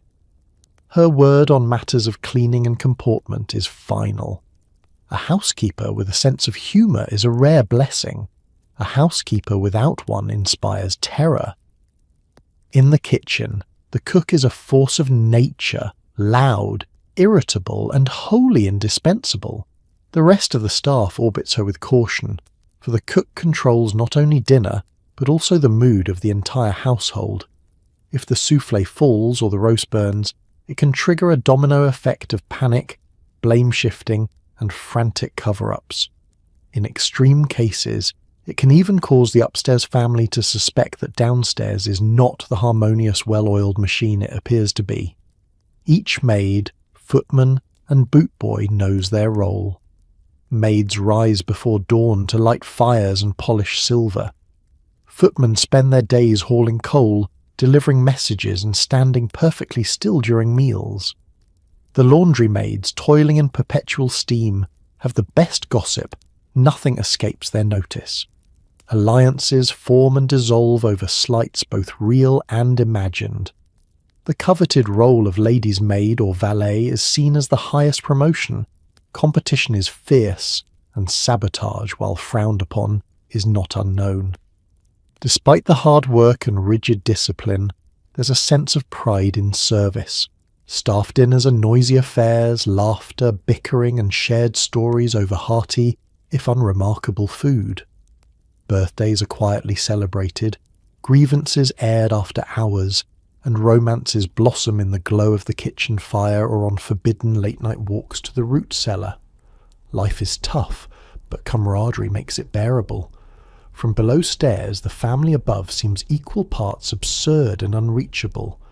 Their strange requests and shifting moods are analysed like weather patterns. Staff place bets on who will wear what to dinner, who will scandalise the city next, or when the new footman will finally drop a tray in front of the Duchess.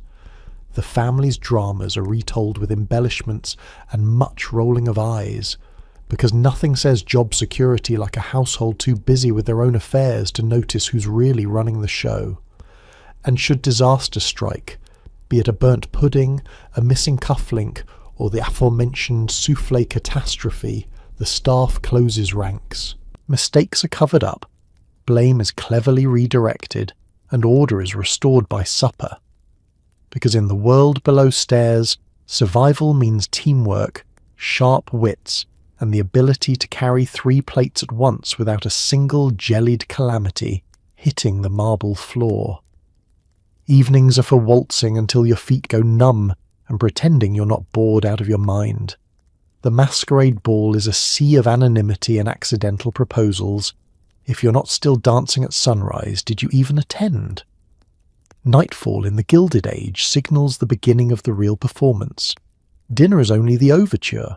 The true spectacle begins once the sun has gone down and the gaslights flicker to life.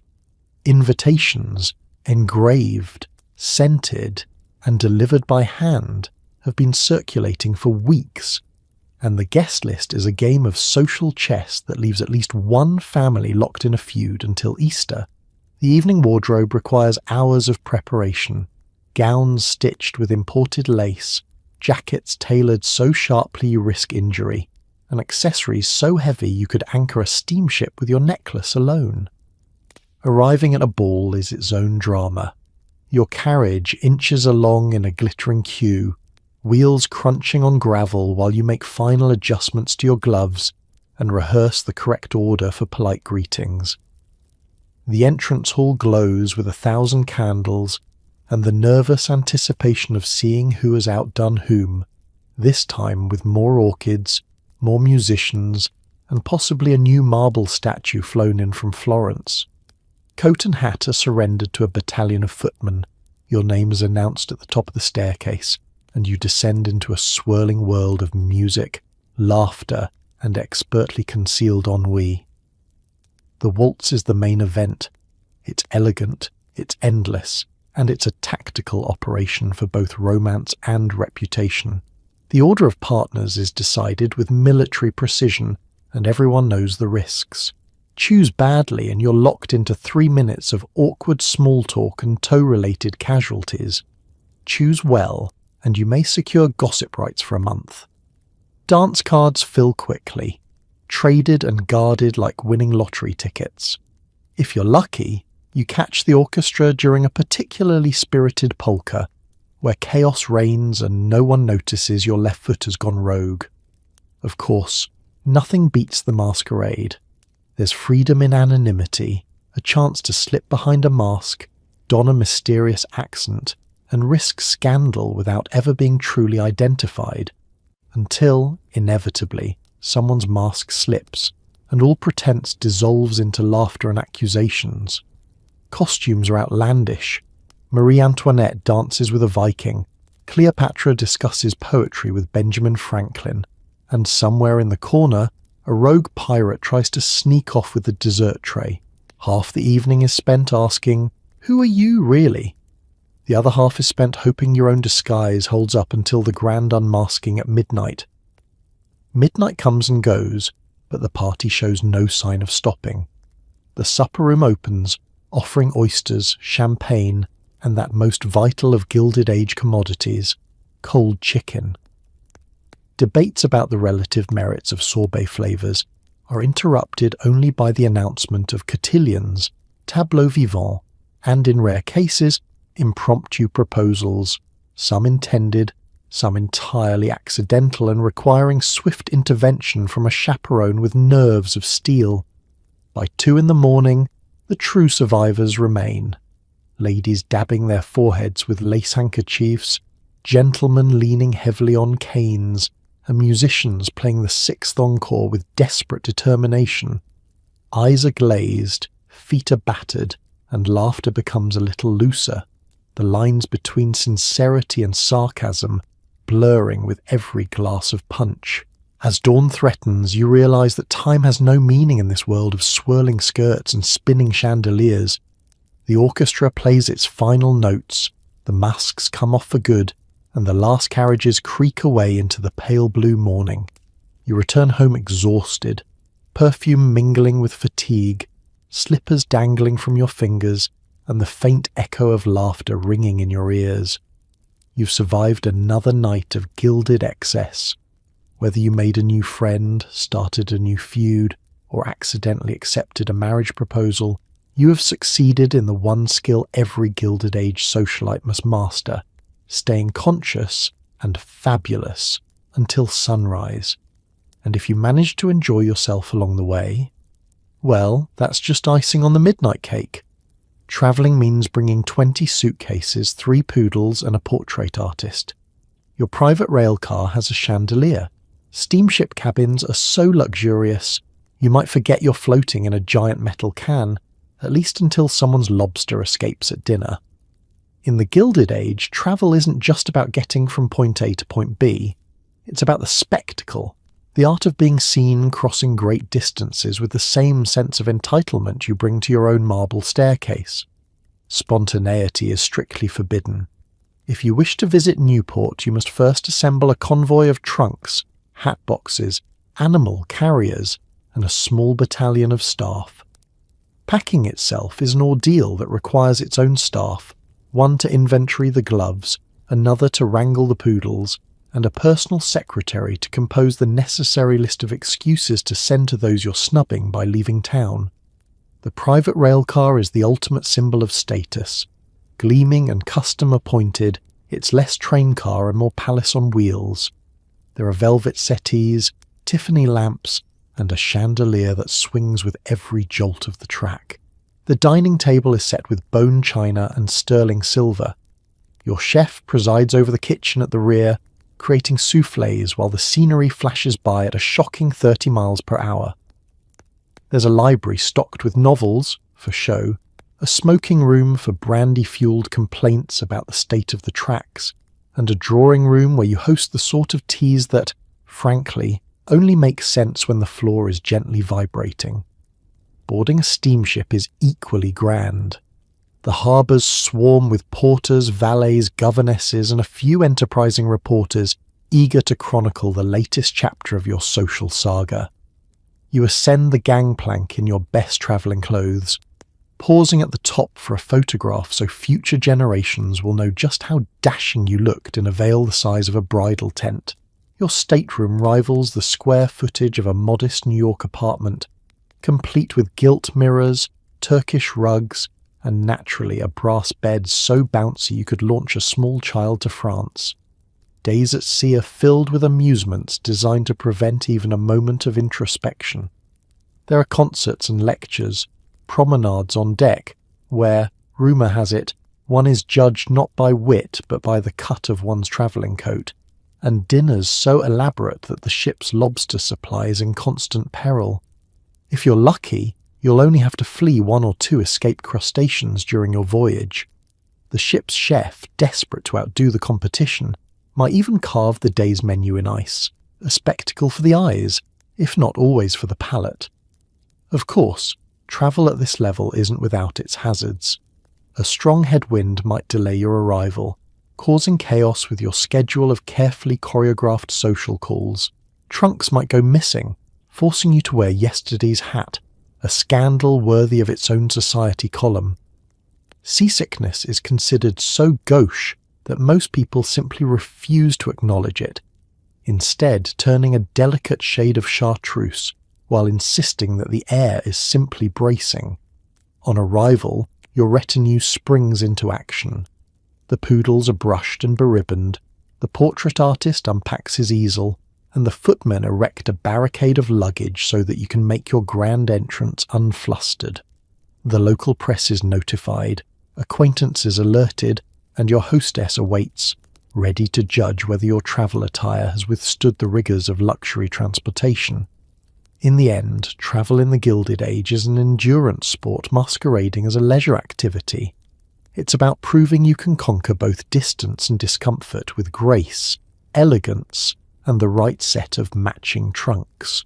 Whether by rail, steamship, or sheer force of will, you always arrive in style, and if your poodle's portrait makes it onto the society pages, well, that's just the price of being royalty on the move. When the city air grows thick, it's off to your cottage, a 40-room palace on the cliffs of Newport. Days are spent playing lawn tennis, nights are devoted to competitive gossip. The only thing saltier than the ocean air is the family feud simmering in the guest wing. Summer in the Gilded Age isn't a season. It's an opportunity to move your entire life, and staff, to the coastline, where roughing it involves having your breakfast veranda face due east for optimal sunlight and scheduling your afternoons to avoid the glare. These Newport cottages are more Versailles than vacation home. The word modest is used only with irony. Each mansion boasts a ballroom for emergency waltzing, a library filled with books no one will touch until the rainy day that never comes, and a stable for horses that fear actual exercise. Arrival is a spectacle.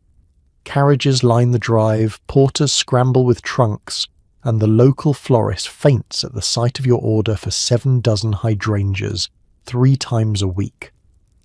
Guests are greeted at the door by a butler whose accent has grown posher since leaving Manhattan, and shown to suites named for French kings. If you're really unlucky, you get the Louis XIV room, complete with a bed so ornate it could double as a float in a royal parade. Daily life in Newport is an artful balance of leisure and showing off. Tennis matches are the morning's entertainment, a sea of linen, flannel and polite sabotage. The only thing more competitive than the games is the competition for the best post-match lemonade. Freshly squeezed and served by the footman voted least likely to spill. For those disinclined to sport, there are croquet tournaments, painting lessons, in which every subject mysteriously resembles Mrs. Astor's poodle, and the daily promenade along the cliffs. One must always be seen, but never caught actually exerting oneself. Afternoons are spent on the porch shaded by striped awnings where the real games begin. Conversation is light but laced with daggers. Which family will throw the grandest ball, who has imported the most Italian marble, and whose cousin is rumoured to have been seen eating at a mere hotel? Guests sip iced tea, fan themselves, and perfect the art of the raised eyebrow. The ocean provides a constant backdrop, its breezes carrying both the scent of salt and the faint sound of servants bickering in the servants' wing. Of course, no Newport escape is complete without an evening of competitive entertaining. Dinner is a 10-course marathon. Oysters, turtle soup, roast duck, and desserts that arrive en flambe. And each guest is carefully seated according to social rank, with rival aunts separated by at least one ambitious debutante. After dinner, music drifts from the ballroom, where the waltz is only briefly interrupted for whispered updates on the latest scandal. Fireworks on the lawn cap the night, timed precisely to impress the neighbours and ideally set their hedges trembling with envy. Behind the scenes, old grudges smoulder. The family feud in the guest wing reaches new heights over breakfast when someone accidentally swaps the sugar with salt. Alliances are forged and broken over croquet, and by the third week it's not uncommon for guests to communicate via carefully worded notes delivered by terrified footmen. Yet everyone agrees there's nothing like Newport to bring people together, by which they mean into close enough proximity to inspire a headline or two. As August wanes, the city beckons, and trunks are repacked with souvenirs and secrets. The family returns to Manhattan, refreshed in body if not in spirit, ready for the next round of social jousting. But for a few precious weeks, you've lived in a palace by the sea, survived the perils of leisure, and most importantly, proved once again that no one can overcompensate for summer quite like the Gilded Age elite. Every week brings a fresh scandal, a runaway bride, a suspicious will, or an illicit game of poker. The price of wealth is constant vigilance, and the occasional strategic trip to Europe when the papers get too nosy. In the Gilded Age, the real currency isn't gold or railroad shares, it's reputation. Social standing is as fragile as a meringue in August, and everyone knows the path from dinner party darling to whispered disgrace is only a single headline away. Behind every glittering soiree and impeccably set table lurks a shadow world of secrets, schemes, and the ever-present terror of being the next day's news. It all starts with a whisper, a note slipped into a gloved hand, a coded glance across the ballroom, or a servant with loose lips and excellent timing. Perhaps a debutante has disappeared just days before her wedding, leaving behind only a cryptic letter and a house full of horrified relatives. Maybe the family lawyer, normally as steady as stone, is suddenly sweating through his waistcoat as rumours swirl about a newly discovered cousin from Cincinnati with a claim to the family fortune. In this world, wills are rewritten as often as menus, and even the most innocuous tea party can end with gasps and the fainting couch getting a proper workout. For the truly unfortunate, the scandal goes public. The newspapers, the very ones you fund with generous subscriptions, seem to have a sixth sense for precisely when to strike. Heiress elopes with coachman, shouts the headline, conveniently omitting the fact that the coachman is actually a minor Hungarian prince with a fondness for horses and absolutely no money. Dowager caught at midnight card table.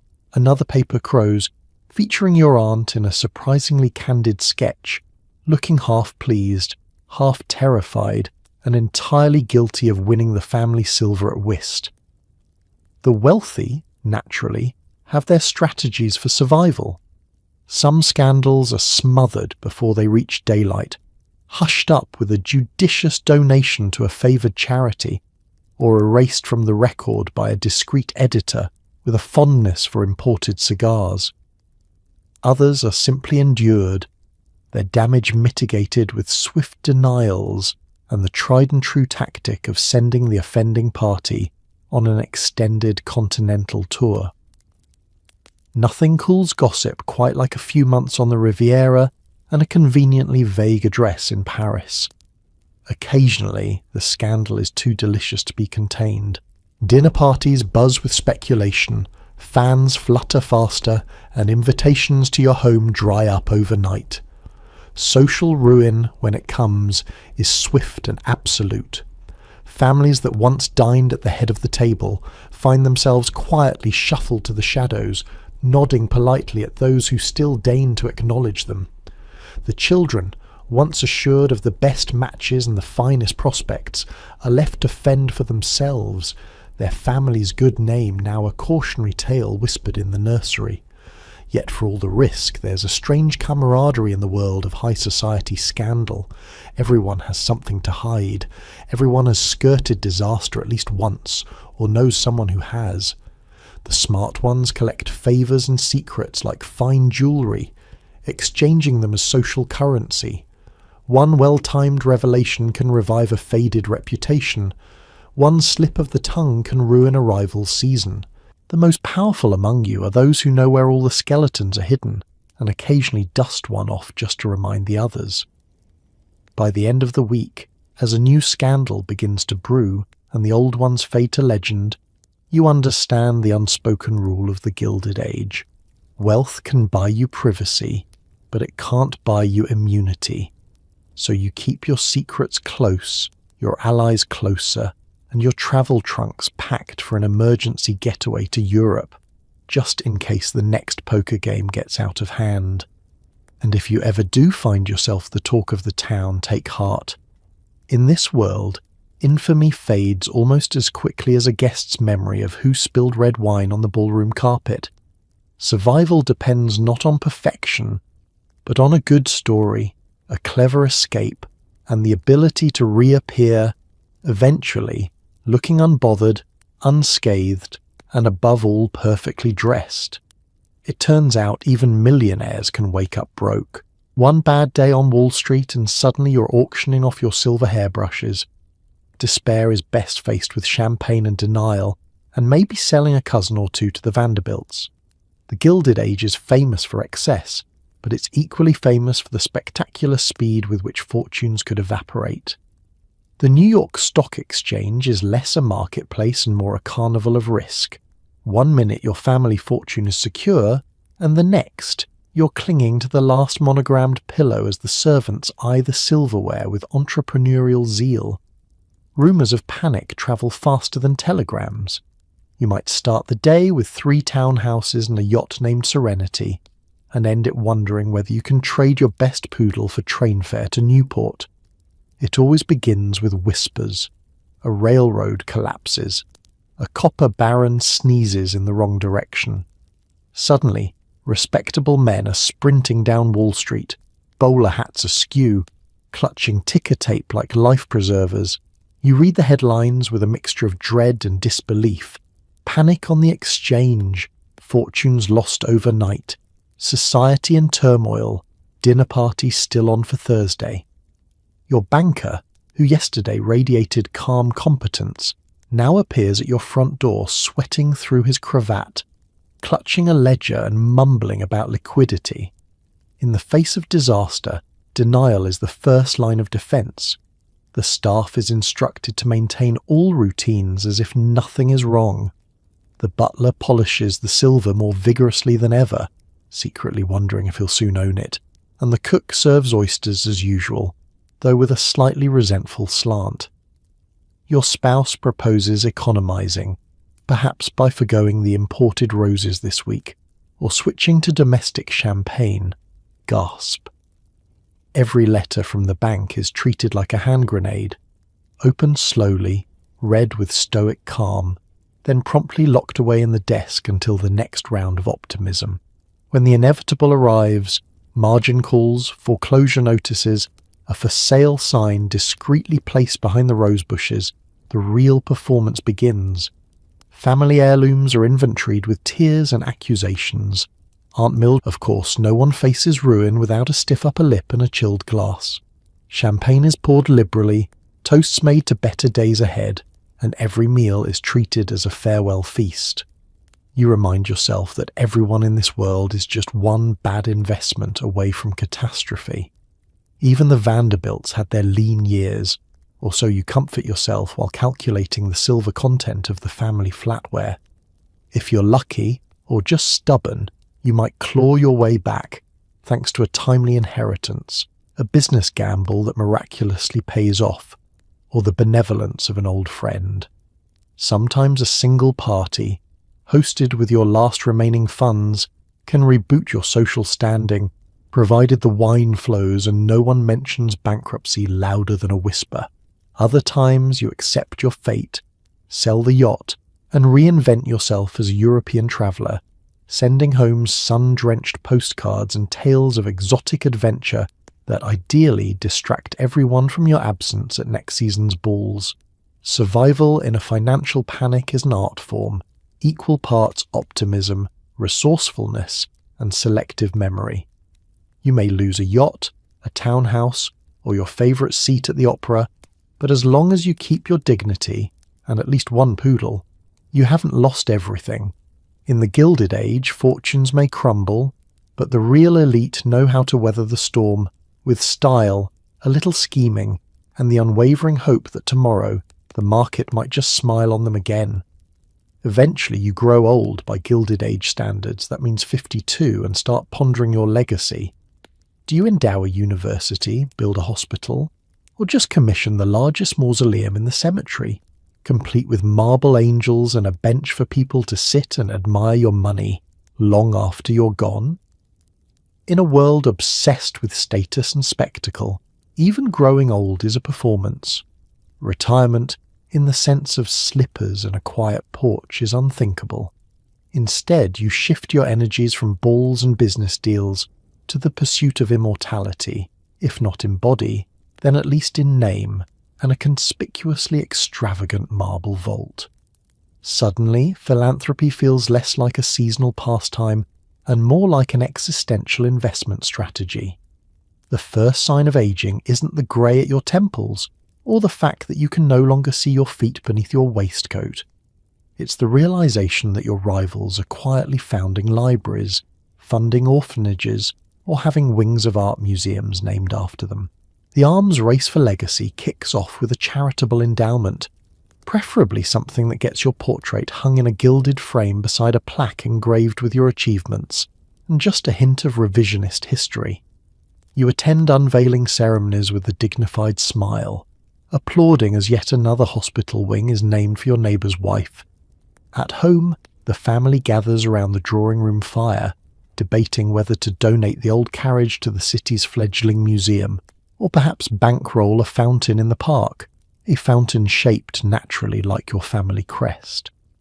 There are arguments about which cause is most meaningful, but deep down, everyone knows the real measure is whose bequest inspires the grandest statue. And then, of course, there's the mausoleum. Why fade quietly into the earth when you can be immortalized in Vermont marble, guarded by cherubs and sphinxes, the envy of every other name in the graveyard? Planning your final resting place becomes an architectural project. You interview sculptors, ponder Greek columns versus Egyptian obelisks, and insist on a crypt with just enough space for a commemorative bench. For visitors who may wish to reflect on your benevolence or at the very least take shelter from the rain.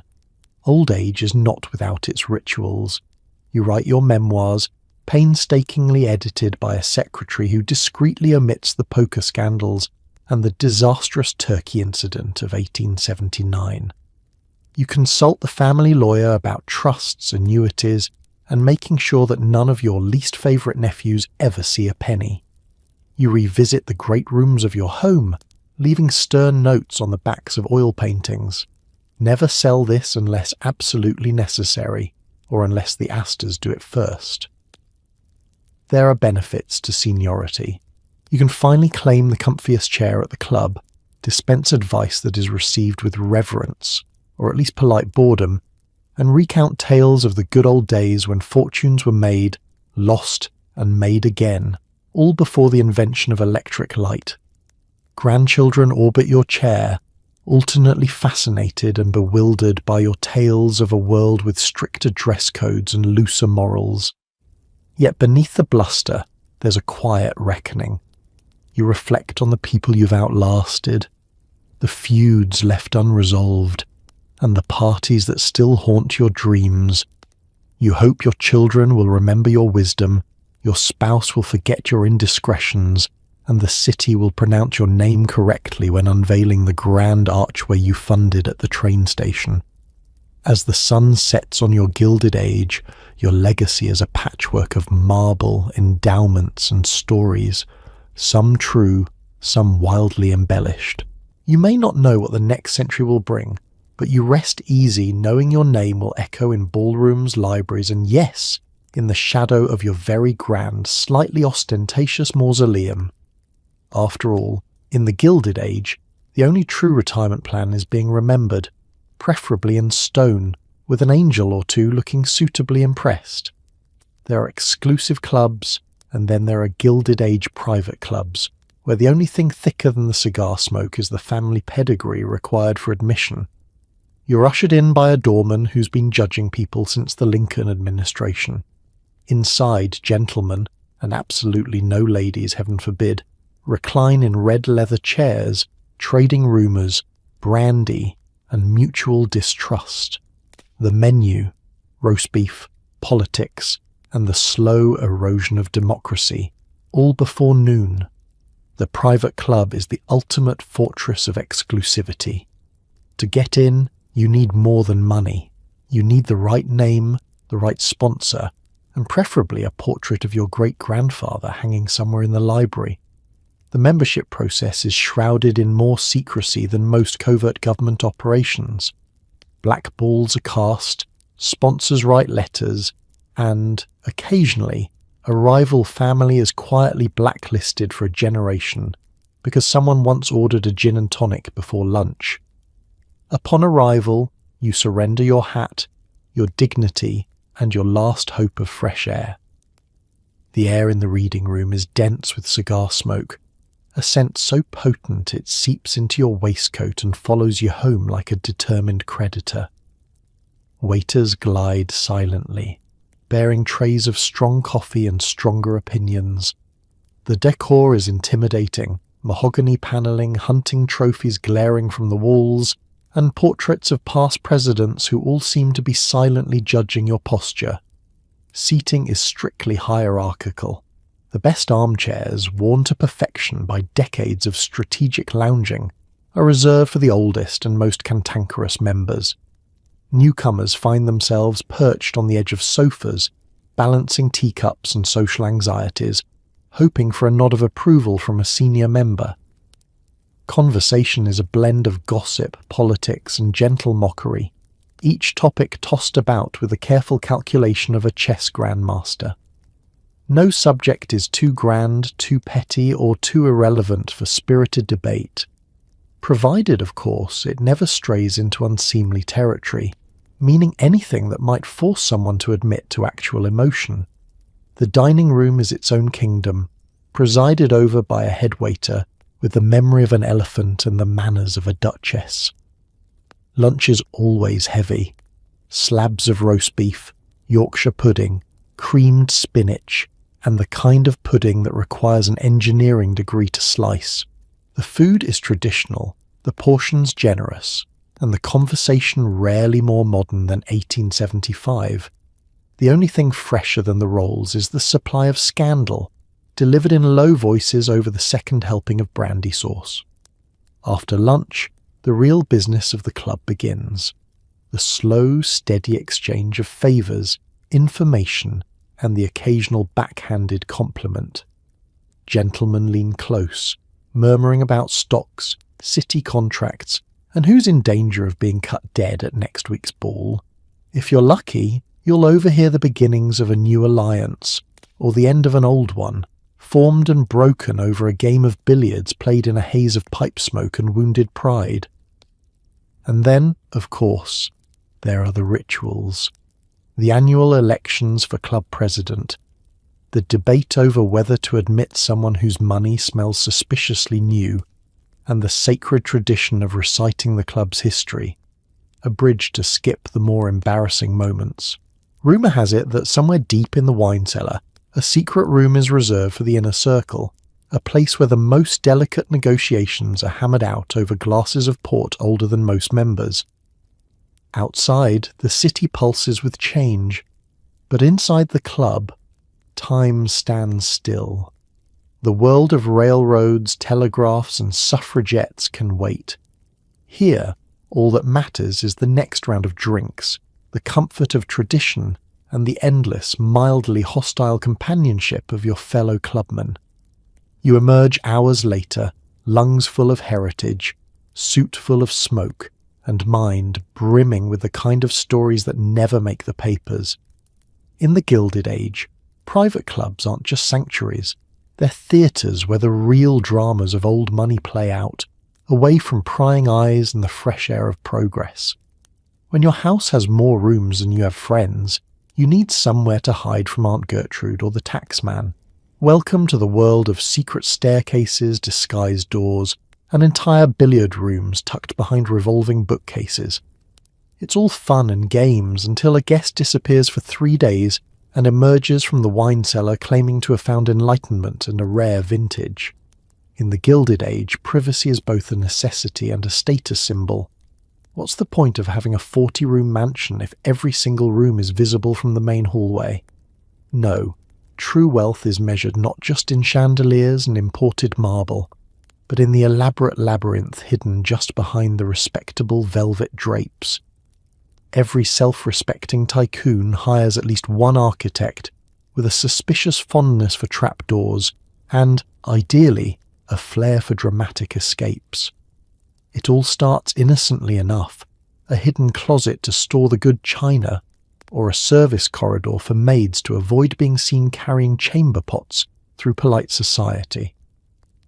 But soon, it spirals into full-fledged architectural intrigue.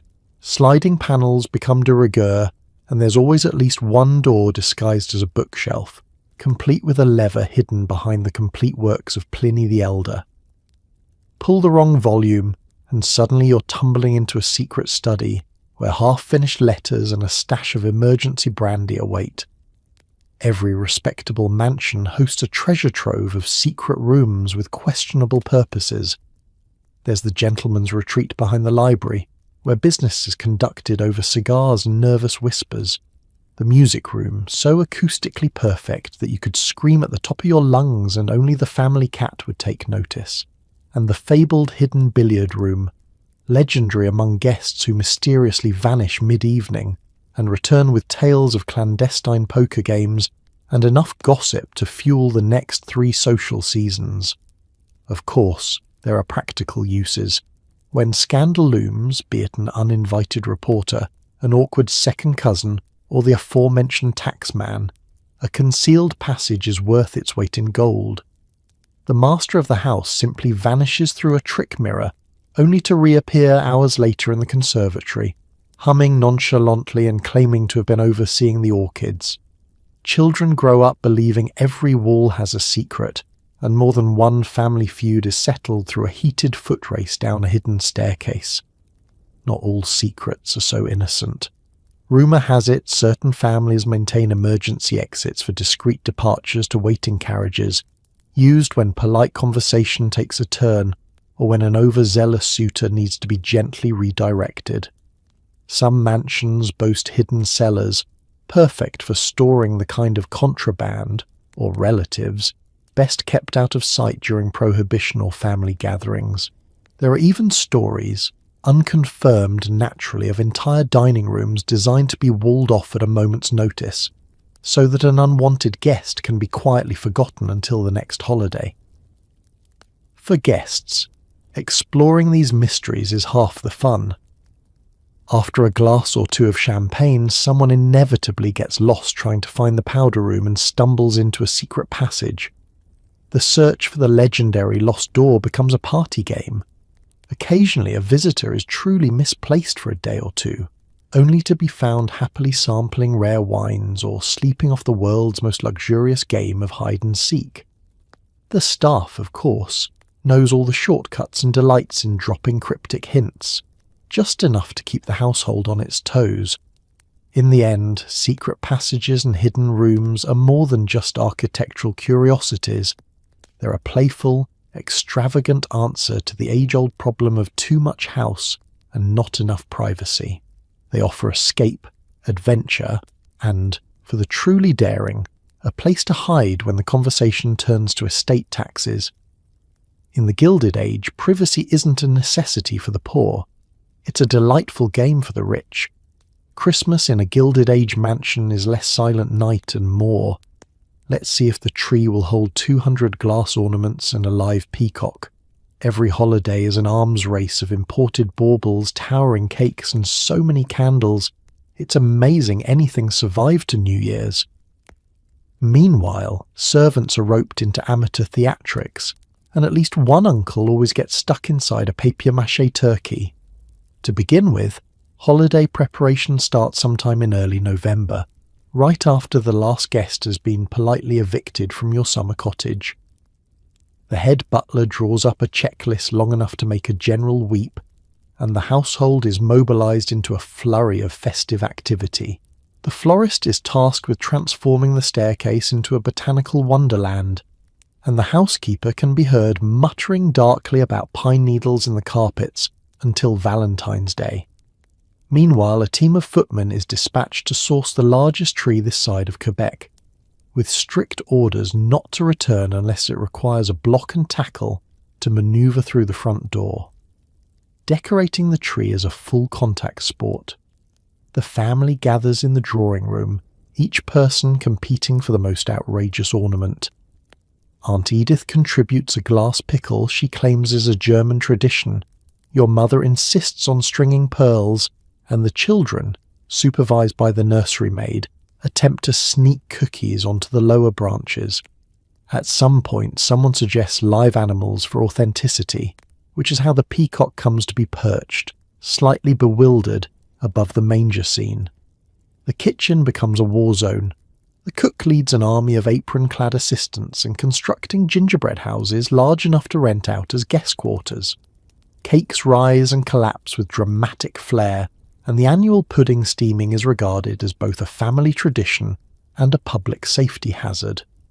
Platters of roasted goose, glazed hams, and pyramids of candied fruits appear in such abundance that even the family dog starts to look nervous. Gifts, naturally, must outshine last year's. Monogrammed silver hairbrushes, diamond brooches, and imported French perfume are only the beginning. There are presents for every member of the staff, sometimes handed out in a grand lineup, with the butler announcing each gift like a royal decree. The children receive so many toys that the nursery is briefly declared a disaster area, and at least one toy train is inevitably lost in the maze of parlour furniture until next Easter. Entertainment is mandatory. The drawing room is transformed into a theatre, with the staff pressed into service as actors, musicians, and sometimes unwilling reindeer. There are recitations of Dickens, impromptu concerts on the pianoforte, and a spirited, if slightly off-key, sing-along that only ends when the youngest cousin nods off in a pile of velvet cushions. And of course, there's the annual holiday charade, a performance so chaotic it becomes legend, especially the year Uncle Harold got stuck in the papier-mâché turkey and had to be extracted by the footman and half the kitchen staff. If all goes well, the evening concludes with a torchlit procession around the gardens, candles flickering, laughter echoing, and the faint sound of the peacock deciding it's had quite enough of seasonal festivities. Midnight is marked by the ringing of silver bells, the clinking of champagne glasses, and heartfelt, if slightly slurred, toasts to family, fortune, and surviving another year with only minor fire damage. The next morning, the aftermath is surveyed. Pine needles on the stairs, bits of tinsel in the soup, and an exhausted staff collapsing in the scullery with leftover fruitcake. But for a brief, glittering moment, the mansion has been transformed, less a home, more a stage for the grandest holiday spectacle this side of the Atlantic. In the Gilded Age, the holidays aren't just about celebration, they're about proving once again that when it comes to excess, no one decks the halls, or the help, with more determination, style, or pure glittering audacity. Feeling faint after dinner? Suffering from nerves or the vapours? Good news. Your family doctor is just down the hall, ready to prescribe cocaine toothache drops, leeches, or a brisk trip to the seaside. Gilded Age medicine is where cutting-edge science meets wild guesswork. Your odds of survival improve if you ignore half the advice and just stick to brandy. For the Gilded Age elite, medicine is less a precise science and more a theatrical experiment performed with equal parts optimism and bravado. No self-respecting household is complete without at least one resident physician, ideally a gentleman with impressive whiskers, a battered medical bag, and a willingness to declare anything from a mild cough to existential malaise as a touch of the vapours. He arrives at breakfast, consulting a small calendar of fashionable ailments. Neuralgia for Aunt Agatha, gout for Uncle Horace, and a seasonal case of melancholy for anyone who's read the newspapers. The range of available treatments is dazzling. For a simple headache, you might be prescribed a syrup containing cocaine, opium, or both.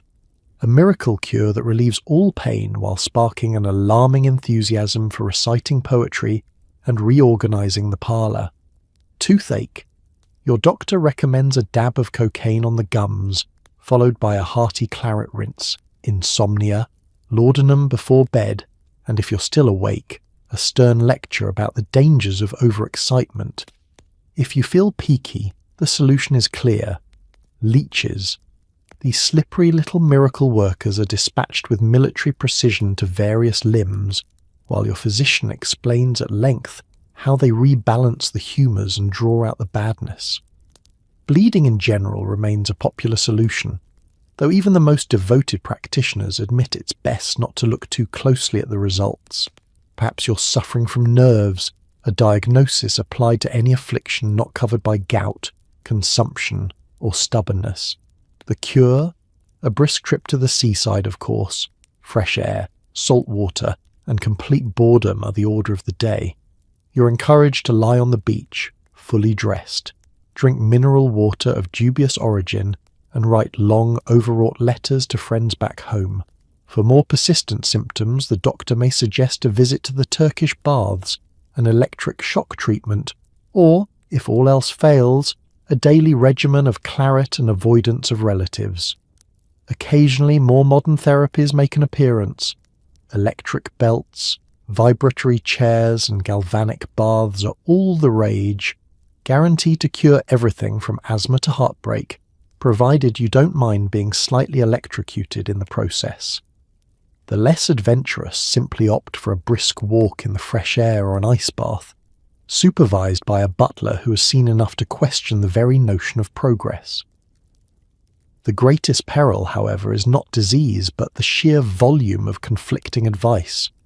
One doctor prescribes cod liver oil for vigour, another insists on daily whiskey, a third swears by celery pills and enthusiastic calisthenics.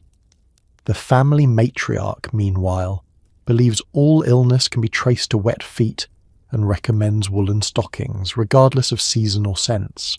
At least the pharmacist is reliable, dispensing a rainbow of patent medicines, each more dubious than the last and all promising miraculous results, if taken with a stiff upper lip, and preferably on a full stomach.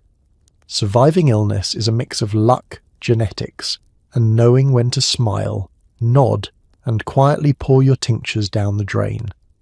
The truly wise keep a bottle of brandy handy, not only as a universal remedy, but as an escape hatch from overzealous physicians and relatives eager to discuss their own ailments.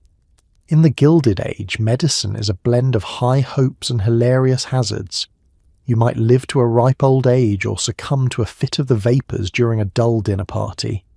Either way, you do it in style, confident that even if the cure doesn't work, at least you'll have a wonderful story for the next afternoon's tea.